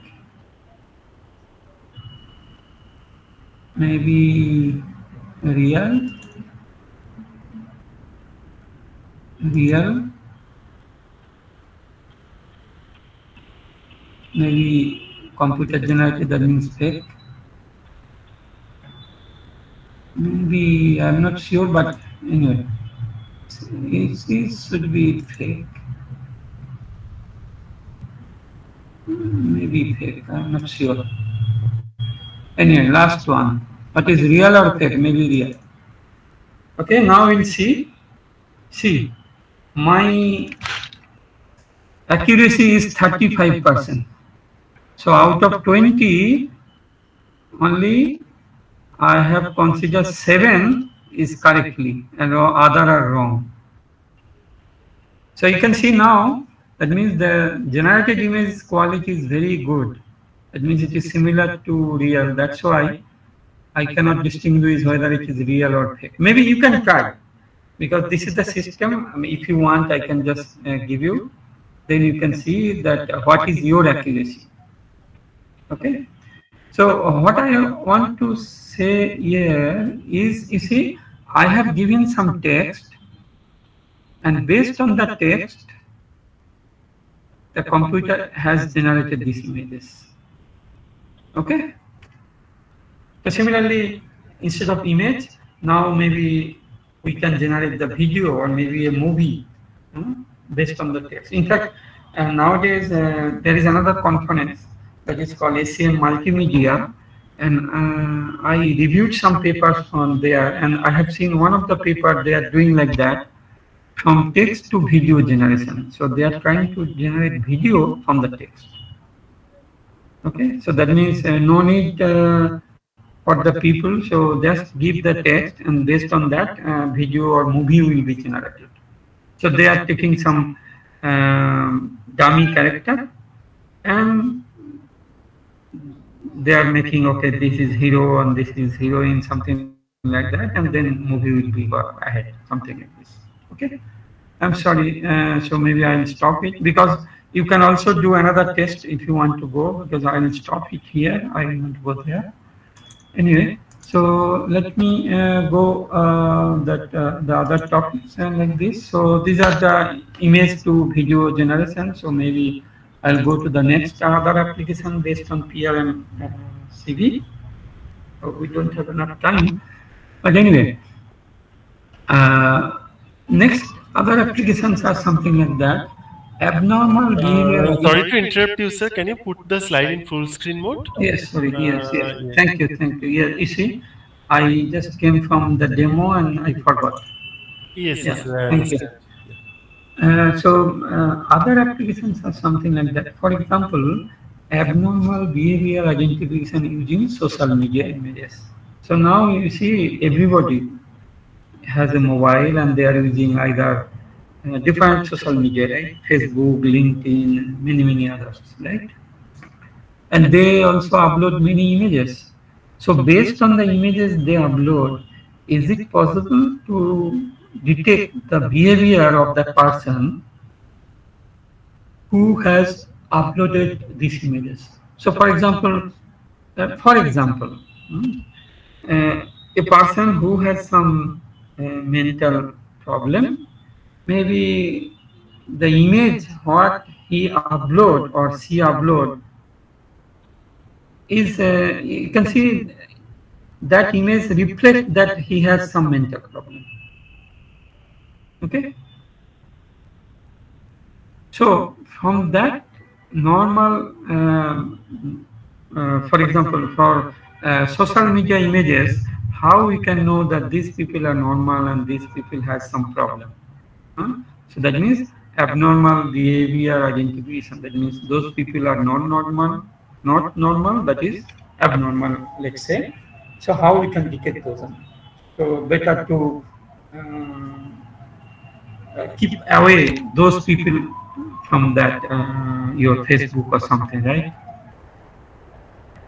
So similarly, maybe I'll just give you one example so that you can understand that one. Here, you can see. So you can see there are many people of different types, right? So let's say one, that is the behavior of the people, right? So from the images, you can also classify or detect what is the behavior of the people from the social media images. So these are the different classes we need to classify based on the images. And in fact, we had recently published a paper in knowledge-based system on this area. So knowledge-based system is a good journal, impact factor maybe about 7 point something. So this is automatically you can detect the behavior of a person from the images. Similarly, we have done some work that automatically you can identify whether the photo is from the same family or different family, or maybe multicultural family. Okay, same family is the normal family, right? Non-family means there are different friends or something, right? So, for example, in your mobile or maybe in your camera, there are thousands of video or maybe thousands of images, right? And now, if I ask you, can you show us your family photo? Some how you know that which images are family? That means you have to sort one by one manually, right? So instead of doing that, is it possible to think some automatic system? That automatic system can classify these images into different classes. Okay, so this is the idea: automatic photo identification or classification, right? So, similarly, so for example, when as I mentioned you that the people who are, let's say, psychopath, so he always try to upload some images related to that, and then if we know, okay, this is the images related to psychopath, that means we can avoid these people, or maybe we can just help that people to go to the doctor or something like that. Okay, so you understand that thing. So that is the idea to use this abnormal behavior identification using social media information. Okay. Lots of work has been done on medical image analysis, so you know this is not a new area, but there are many recent work on medical image analysis that use the recent technique of deep learning for that. Why it is used that? Because you see, for medical images, it is very difficult to get the ground truth. That means annotated image, because it is expensive, right? Doctor has to check every image and tell, okay, this image there is a problem here or here, something like that.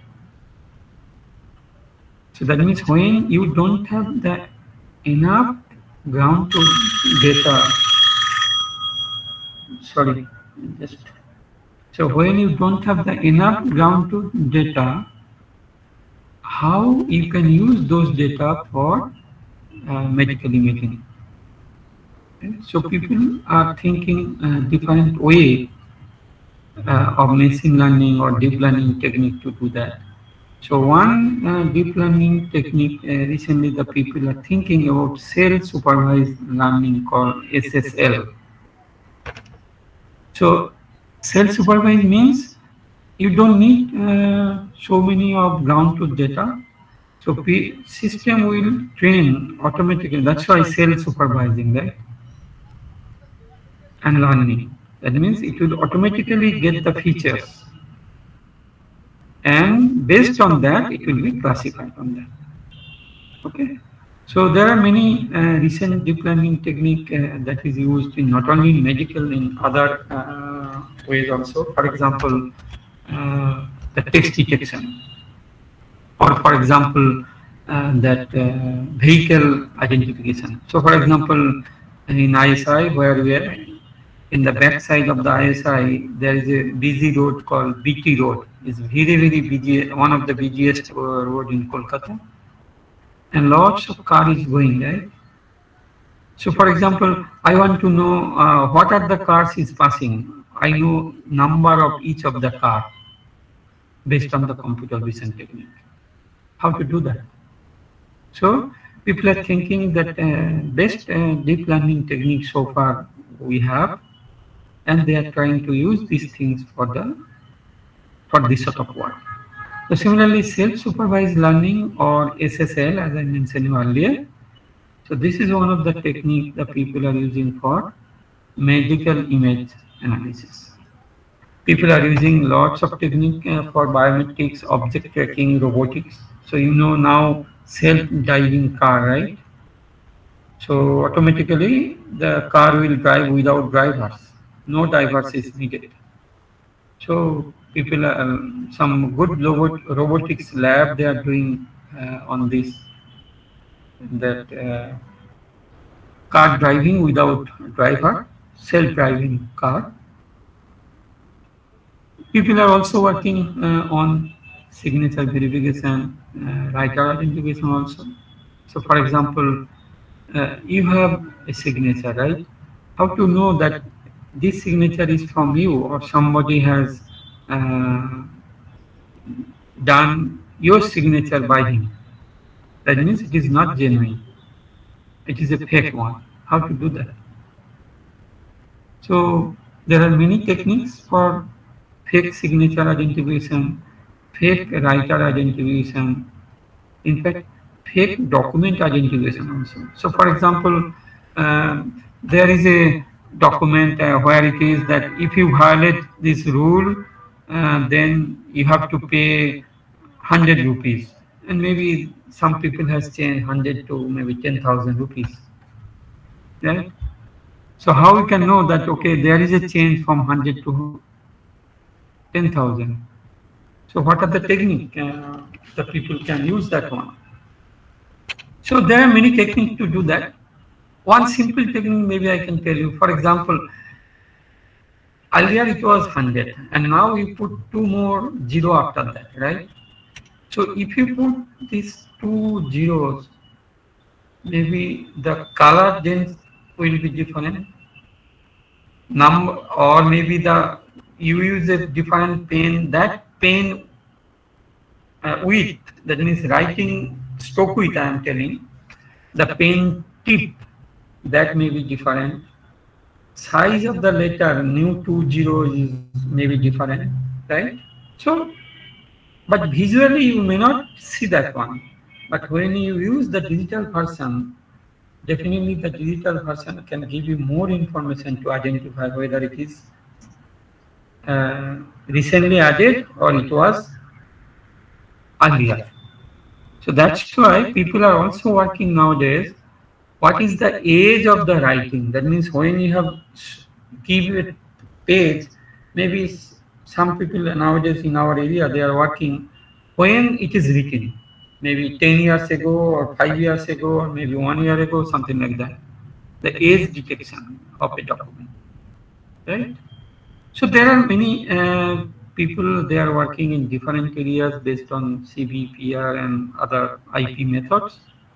So as I told you, for the vehicle detection, right?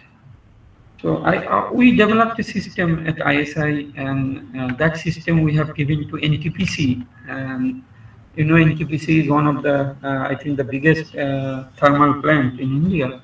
We have given the system to them for their use. So I want to show you some demonstration on that. Just 1 second, please. What we have developed for car detection.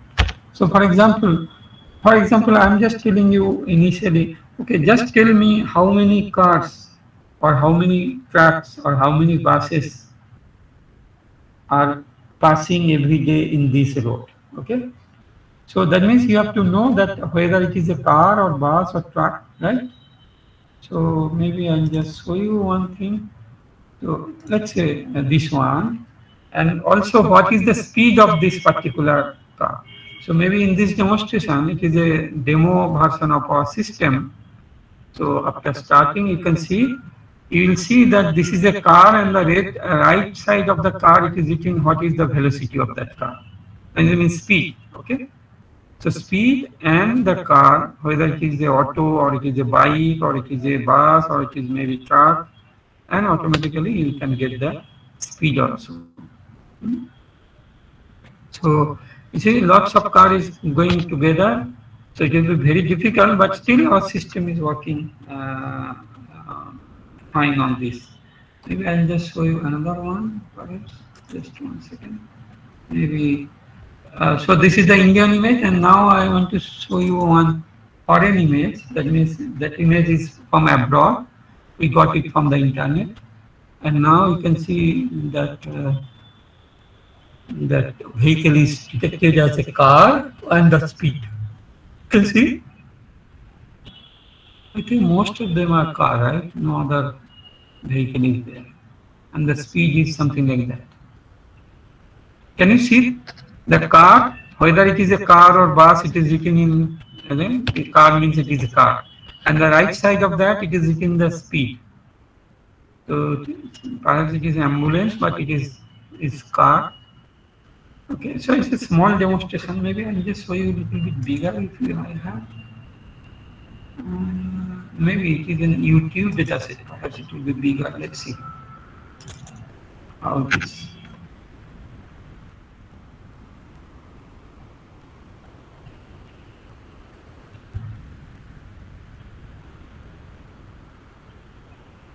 See here.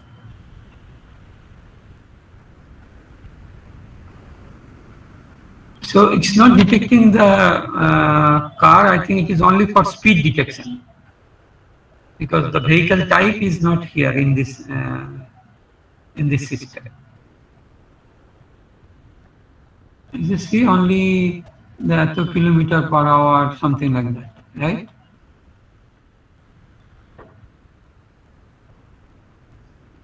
This is a speed detection only, not the car type. Sorry.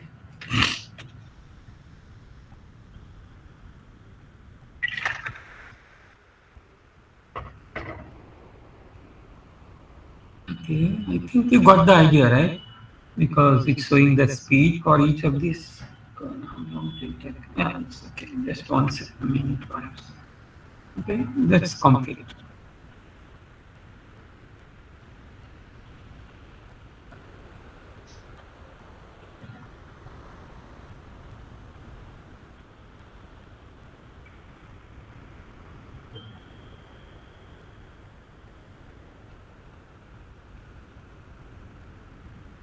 Yeah, it's finished. So you got the idea. So maybe I'm not. It's okay. I'm not sure you other things. So maybe I just yes. So so we are discussing about this different type of deep learning technique for this medical image analysis as well as for this the car detection, and we also discuss the signature verification and IQAC identification also. The next one is the fraud image detection. Fraud image means, as I mentioned you, whether an image given to you, whether it is a fraud, that means there is some manipulation is done, or it is an original image. How to do that? Similarly, handwriting also, because I mentioned, it was 100 and now it is 10,000, right? So how you can detect those things? So maybe I'll just give you one example here, for instance, this one. So maybe you can see here. You see, this is an original image, right? And now people has changed this image in some other way. But this is not the original image. Why? Because you see, there was some CNN like that, and also, actually, this is from television, CNN news, and the time was something like that, and people has changed this like this. So how we can decide that this was original and this it's not original, genuine, not genuine. So for the fraud detection, you need some algorithm to detect automatically, okay, this frame is a fraud frame. That means somebody has manipulated something. How to detect that one? So lots of work has been done by the scientists on that, where not only this, you see the CNN part, maybe some small part, if you change, it can easily detect that part, and so that it can be decided whether it is a genuine or it is a fake. Similarly, this is very important for the signature, right? For example, my signature, let's say, is very short, and if you change something, it is very difficult to know whether it is my original signature or it is a fraud signature, right?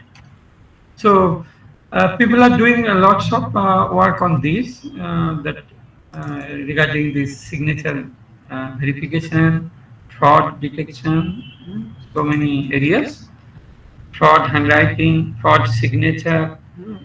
In fact, photographer also. That means photography, it is a fraud or not.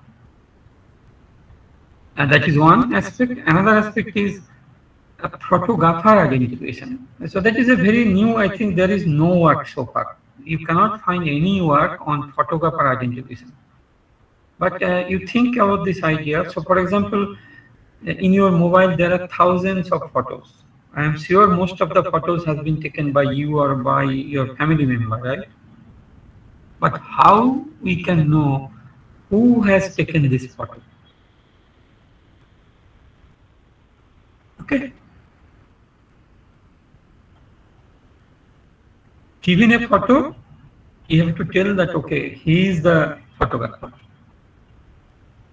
So why we need this? There are many applications. One application is to know whether it is a fraud or not.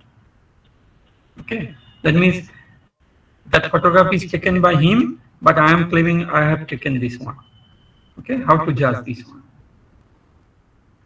And another area people are working is family and non-family photo identification. As I mentioned you, I have shown also several photo that this is from the same family, this is from multi-family, or this is non-family, something like that. So vehicle identification and speed, I have already shown the demonstration for this.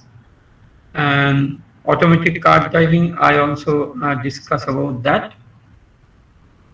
Next one is text or image based emotion detection. It is similar to earlier work, that means image based the behavior or abnormal behavior identification.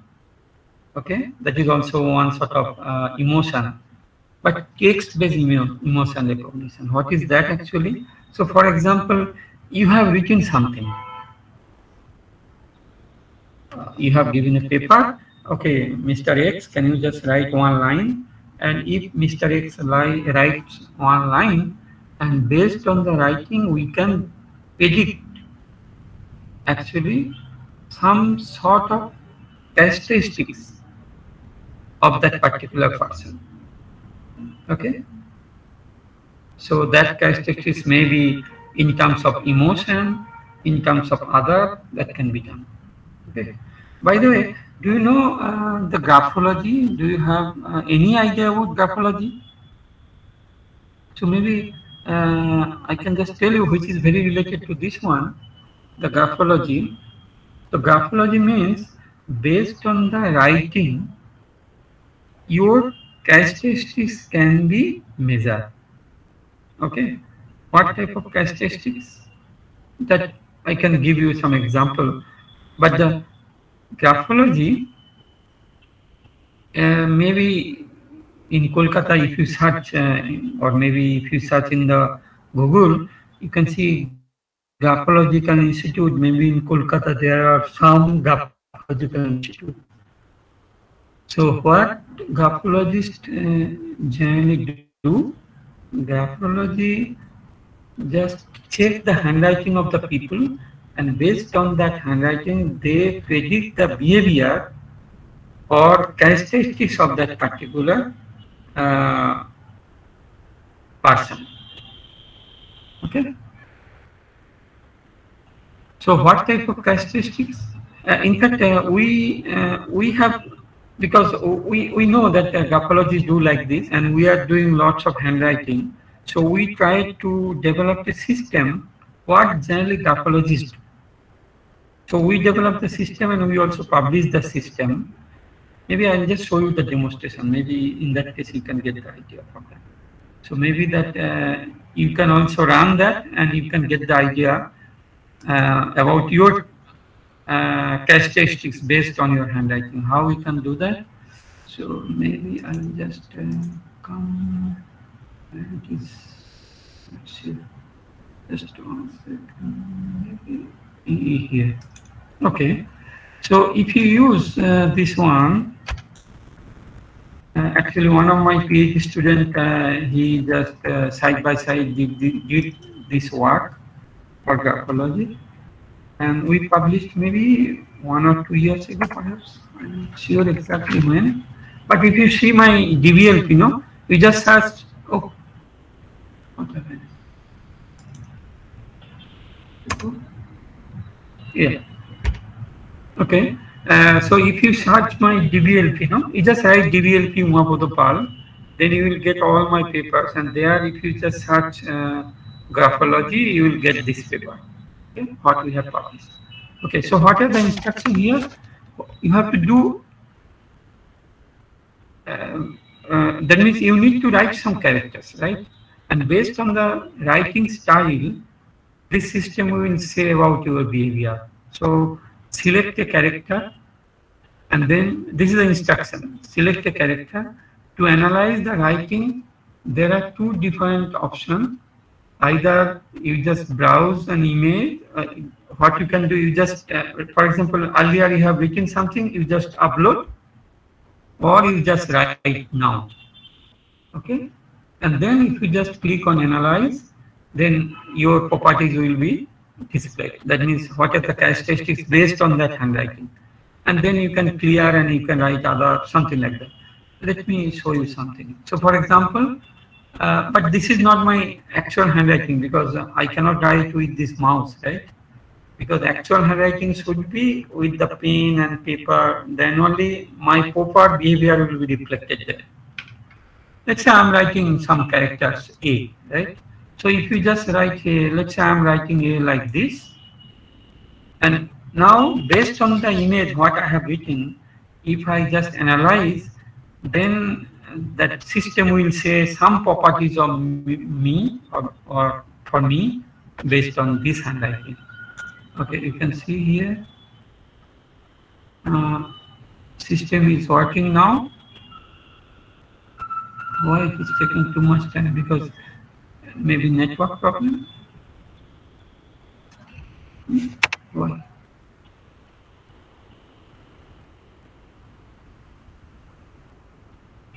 No, it should not be. It should not take this. Maybe I'll just cancel this. What? I never see like this. Okay, maybe I'll just stop this. So clear. Then maybe I'll just write like this, something like that, and then analyze. Oh.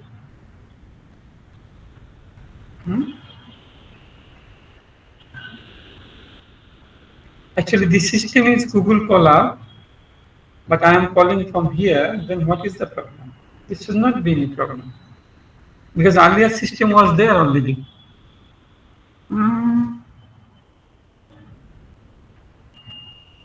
Oh, I don't know what is the problem.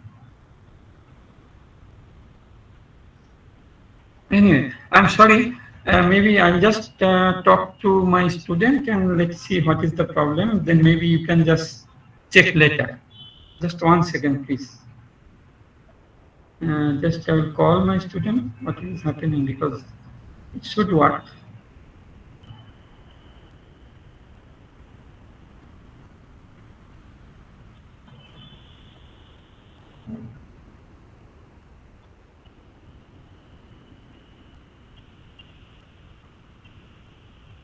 Shubhankar, sorry, তুমি যে ওই graphology সিস্টেমটা আমাদের যে গুগলে আছে, কলাবে আছে না, সেটা তো তোমার মানে আমি চালাতে চেষ্টা করলাম আর কি, এখন তো আমি টক দিচ্ছি, কিন্তু ওটা চলছে না কেন? মানে না না, তুমি চেক করো তো, আমার মনে হয় কিছু প্রবলেম হচ্ছে, নাকি ইন্টারনেটের প্রবলেম? তো মানে it's taking too much time, more than 1 minute perhaps.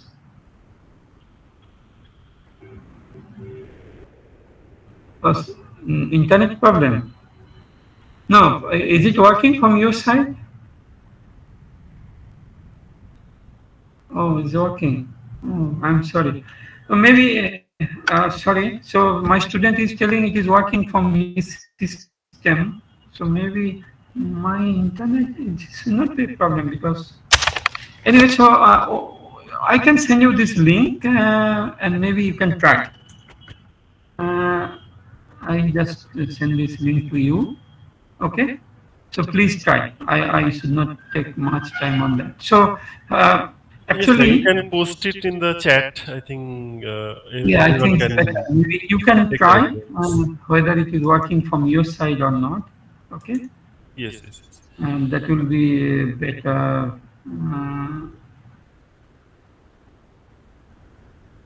Okay. Maybe. Oh. Anyway, so let me finish and then I will give you all these things. Huh? Definitely. It is 5:20 already. Oh, is it? Yes. Okay.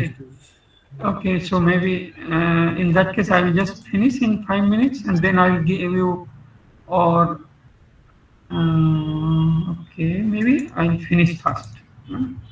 Quickly, I'll just come back here. I'm sorry for that. Okay. So text-based emotion recognition. So graphology is one of the example for that. And then multimodal retrieval. So actually, what type of information that graphology, the system will give? For example, I am honest, or I am greedy, or something like that. So there are so many parameters. So we are deciding those parameters, and based on the parameters, we are estimating which is the matching with the best category of that one. There are maybe 20 class. So one of the 20 class is like this: greedy, honest, or something like that. Okay. And then the multimodal retrieval. So you know nowadays, I think I don't need to use this one, because we are always retrieving the text or maybe image from Google, right? But multimodal, that means we not only text, not only image, people are trying to other modalities also, like speech. That means you just say something, okay, show me all the related information of tiger. So as soon as I will say this, based on the speech, there will be a speech recognition, and based on that, all the tiger images will come. Okay. But nowadays, some people, what they are doing sketch-based retrieval. Sketch-based means, for example, just draw a banana, something like that. So if you draw a banana, automatically all the images related to banana will come, or all the information related to banana will come. Okay. That means that is multimodal retrieval, that is sketch, speech, image, other things. Image means it is not the actual image, maybe some just a raw sketching, or maybe some other things is enough for that. Anyway, so people are also doing lots of work on brain computing. That means nowadays you can see all the things are happening in our brain, right? Not only nowadays, everywhere, every time. But nowadays, people are using these brain computing uh, things with the help of computer, and they are giving lots of application for that. What type of things? For example, so you know EEG machine, right? So EEG machine is, maybe I'll just give you one example for that, how it looks like EEG machine. So EEG machine is some sort of let's say helmet type things, okay, like this. So if you take this one, for example, so if you take this one at the top of your head, and then the signal will come to this node from the different parts of the head. So you are getting the signal, and now we have to analyze the signal. And based on this, you can see earlier there was a like that. It is a helmet-like things, and now there are many different types of EEG sensor like this. Okay. So if you just put this EEG sensor on your brain, then you can get that your brain signal from different parts of the brain. You know the brain is divided into several regions, right? So from the different region of the brain, you will get the signal, and then we have to analyze the signal. And based on the signal, signal is coming is like this from the one of the node, let's say. But there are so many nodes, right? So many signals are coming. Then you just analyze the signal, individual signal, or maybe you can combine the signal. Then you just analyze this one. So these are the signals. Then after the signal, you can see these are the things. So if your signal is like this, it is you are excited. If it is like this, you are relaxed. You are drowsy, you are asleep, deep sleep, coma, something like that. So these are the different parameters. So that can be done with this EEG. Okay. Nowadays, the people are trying to think like that. For example, I don't know how many people are attending today's class. Let's say 30 people are attending, right?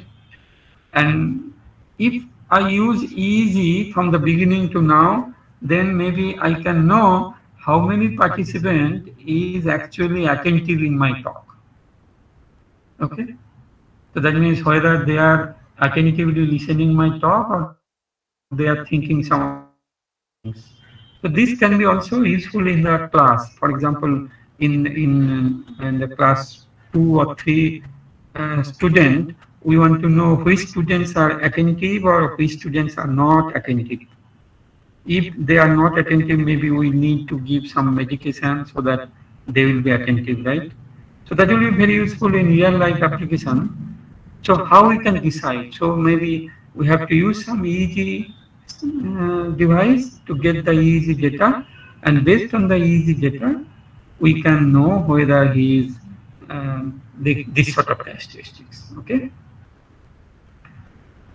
Anyway, so I think you got the idea. So based on that, I think we will come to conclusion. But just let me tell you about the pose estimation part. That is the last one in my talk. That is, but you know what is pose estimation actually.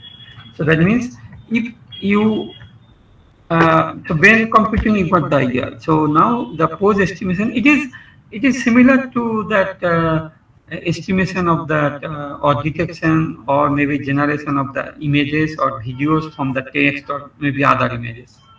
So pose estimation is another thing, is just estimate the pose of a person in different way. Okay. So with this, I think we have given this brief about the different recent and also the continuing work. People are working, for example, medical. It's going for a long years, right? But still in medical, there are many things to do. That's why the people are using many sophisticated deep learning techniques like SSL or some others. And they are doing like this. Okay, so I'm sorry that I took a lot of time, but anyway, I can definitely answer your question, no problem. So if you have any question, I'll be glad to do that. But one thing, if there is a EEG, then I could know that how many of you attentively join in my class, or somebody is just joining but is not attentive in my talk, right? It's okay. Thanks that there is no easy here. Okay, so with this, thank you very much, and thank you, and thanks Dr. Sarkar and the other members of the HIT for inviting me to give this talk. Thank you And, so much. Thank you.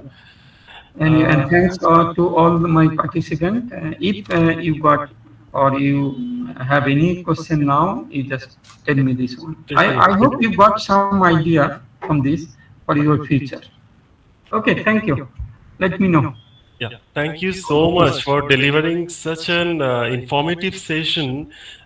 We got to learn a lot of recent trends on the domain of this computer vision and pattern recognition. I'm sure all the participants also find this session to be very much informative and useful, particularly those who are doing research in this domain and those who wish to pursue research in this domain. So we got some questions across both the platforms, and I can read up the questions for you.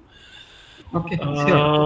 Or can I There's see that question here? No, I cannot see that one, right? actually, some questions came from the YouTube streaming platform as well. So I'm reading up the questions one by one. Yeah, sure, sure. Sir, the first question is using the Unicode letters. Using the Unicode, can the letters could be identified? Letters in every language have different Unicode. Right. But that is very easy, right? So if you have a Unicode, that code is different, right? For example, the code for Bangla Ko and the code for Hindi Ko is different. So if you have this string, easily you can know that whether it is which character. It's very easy. But you are going for the image level or the text level. That is the first thing I have to understand. If it is text level, it's very easy. If it is image level, that is also done by that OCR technique I discussed today, right? That how computer can read the text. I hope it is clear to the person who has raised this question. We also hope so. And then, sir, the next question is multi-script OCR text works efficiently either with the printed text or with the handwritten text? Actually, that one is a very good question. So printed text our accuracy is more than 95, or in fact 98% in what level. But if it is handwritten, we have also developed a system for handwritten handwritten text identification, whether it is a handwritten Bangla or handwritten Hindi or something. And that accuracy is not that much, maybe nowadays about 80% because of the complexity of the handwriting. So thank you, it's a very good question because you know that complexity of the handwriting, right? Your handwriting maybe at the morning it's different and your evening or maybe when you are busy it is different. So it changes a lot from person to person. So it is difficult to detect the handwriting script, particularly when the word is very small. So just write, let's say you are writing A, right, in English, or A or N, very small one, only one character, two characters. Then it is really difficult to identify whether it is a Bangla word or English or Hindi, something like that. But if your word size is bigger, okay, there are so many characters, then accuracy will be very high. That's why when it is if you go document level, it's not a problem. 100% it will be identified. But if you go on word level, it is difficult. Okay, I hope you got my answer. Yes, next question is from Professor Ganapati. With the help of NLP, is automatic answer script evaluation possible? Of course, okay. So NLP is must for this one. Only NLP is not enough, definitely, because we need the combination, because we need the recognize the word, we need to know the clarity of the writing, that means flow of the writing. That part can be used for NLP because natural language processing can help us. Okay, for example, if I write a wrong sentence, we can easily, the language testing, we can know this is wrong sentence or right sentence, right? So that part is coming after some processing of image parsing or computer vision. That means for automatic answer script evaluation, only NLP is not enough. You need the pattern recognition computer vision technique, then NLP. NLP help you some part of that. That is the clarity in the language. Okay, I hope the answer is clear to him. Or if any part is remaining, so please write another question. Then it will be later. So I can give you the answer different way if you need any other things. Okay. Yes. Next is I can see what is zero crossing detection. Is it related to what? I didn't. Zero Uh, crossing means is it for multi-script recognition? So if it is, because you don't know what it is aspect, right? So let's see if it is multi-script recognition. So for zero crossing means when you want to see that, okay, for example, if you see the Chinese text, right? Or maybe let's I want to show you actually. Let's see if it is related to text recognition, maybe I can just see here. In Chinese text, if you draw a vertical line at the middle of the character, you can see that line will cross the writing in different times, many times, right? Because there are many strokes. But if you draw a line at the English character, only 2 times or 3 times it will cross. So that crossing, whether it is zero crossing or maybe one crossing or many crossing, that will give you the idea for the script identification. If it is related to script, then definitely it will help. Okay. okay. Yeah. Next Next question, is please. does ICR faces the challenges of change in handwriting styles like OCR? Of course, it is a very common thing because handwriting, as I mentioned, you is a very complex task. So definitely it will be helpful for that. Okay. Definitely. And next, I can see can NLP convert handwritten documents to any soft version documents in any language? No, NLP cannot do that. How NLP can do that? Natural language processing can help for the textual part. That means when you converted the image into text, then you can use NLP, right? So as soon as it is image, then you have to convert this image into text. Then NLP will work. Okay, so NLP works on text, not that text means, for example, you have a Word file. Okay, NLP can work, but when you have a answer script with the image of the answer script, NLP cannot do this. So to use this NLP, you have to convert this text image into normal text, ASCII or Unicode or some other format. Then you can use. Next one, please. Okay, sir. I think it is 5:36 already, and Oh, yes. So chat thank box you. is getting actually flooded with the appreciations coming from all Oh, the audience, all the participants. I'm requesting participants if you have question, you can directly reach Professor Dr. Umapada sir in his official email ID. It's easily accessible from ISI Kolkata site. So I think that is something I can share with the participants.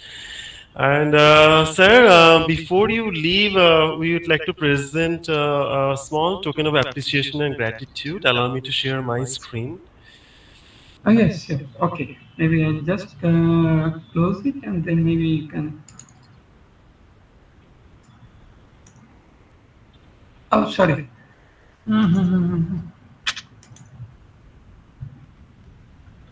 Sorry. I stop everything. Hello. Yes, Yeah, is sir. it okay now? Yes. Sir, is the certificate visible? Yeah. Oh, thank you. It's very nice. Thank you very much. Most welcome. So we'll also mail the certificate to you shortly. Okay, it's okay. Thank you very much. Yeah. So, And thank you all the participants. Oh, so now there are about 42, but earlier it was just 28, sir, 29. around 250 plus participants have listened to your lecture today Oh, from is this it? meeting as well as the YouTube streaming links. Okay. So thank you so much. Thank you so much for your Okay. kind and valuable presence with us today, and we definitely look forward to have you with us again in such kind of session in future. Okay. So Thank you if so you much. want, maybe just 1 second, can I just copy that link here?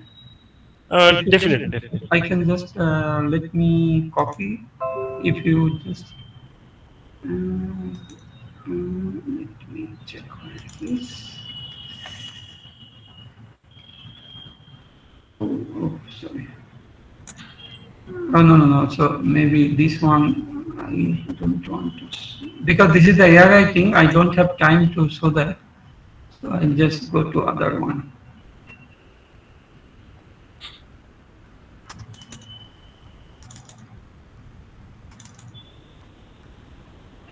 So maybe what you can do when you have time, just run and give your feedback so that we can know that how many of this sample you can just estimate correctly. So this is regarding the pose estimation.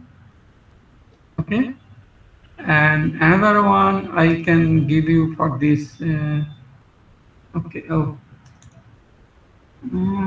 maybe here. Have you got that? Yes, yes, sir. We got it. Okay, this is one, and maybe I'll just give you another one for the graphology. So then maybe you can see based on your handwriting how our system can detect or give you your behavior. So maybe that is the other one I just want to give you here. So this is for graphology. Yeah. Okay, so please try if you have time. Otherwise, it's okay. Just leave it. Okay. Definitely. It depends. Share it. If you have time, you can just try. Yes, yes. Yeah. Okay, so thank you very much. In that case, maybe I can leave you now. Thank you so much. Thank you so much. Yeah. And if you have any question, please send me by email. Okay. Definitely, sir. We'd love to do So that. thank you very much. Thanks to all the participants for maybe about 3 hours. I'm sorry, I have taken No, little no, bit sir. It's time. absolutely fine, sir. Okay. So thank you very much then. Yeah. Okay. Namaskar. Namaskar, sir. So on that note, of participants, we are concluding this session for this fourth day of RTMML 2022 FDP. Requesting all to join back on the last day of the FDP session on tomorrow, starting exactly at 3 p.m. And the YouTube streaming link will be shared prior to the commencement of tomorrow's sessions as well.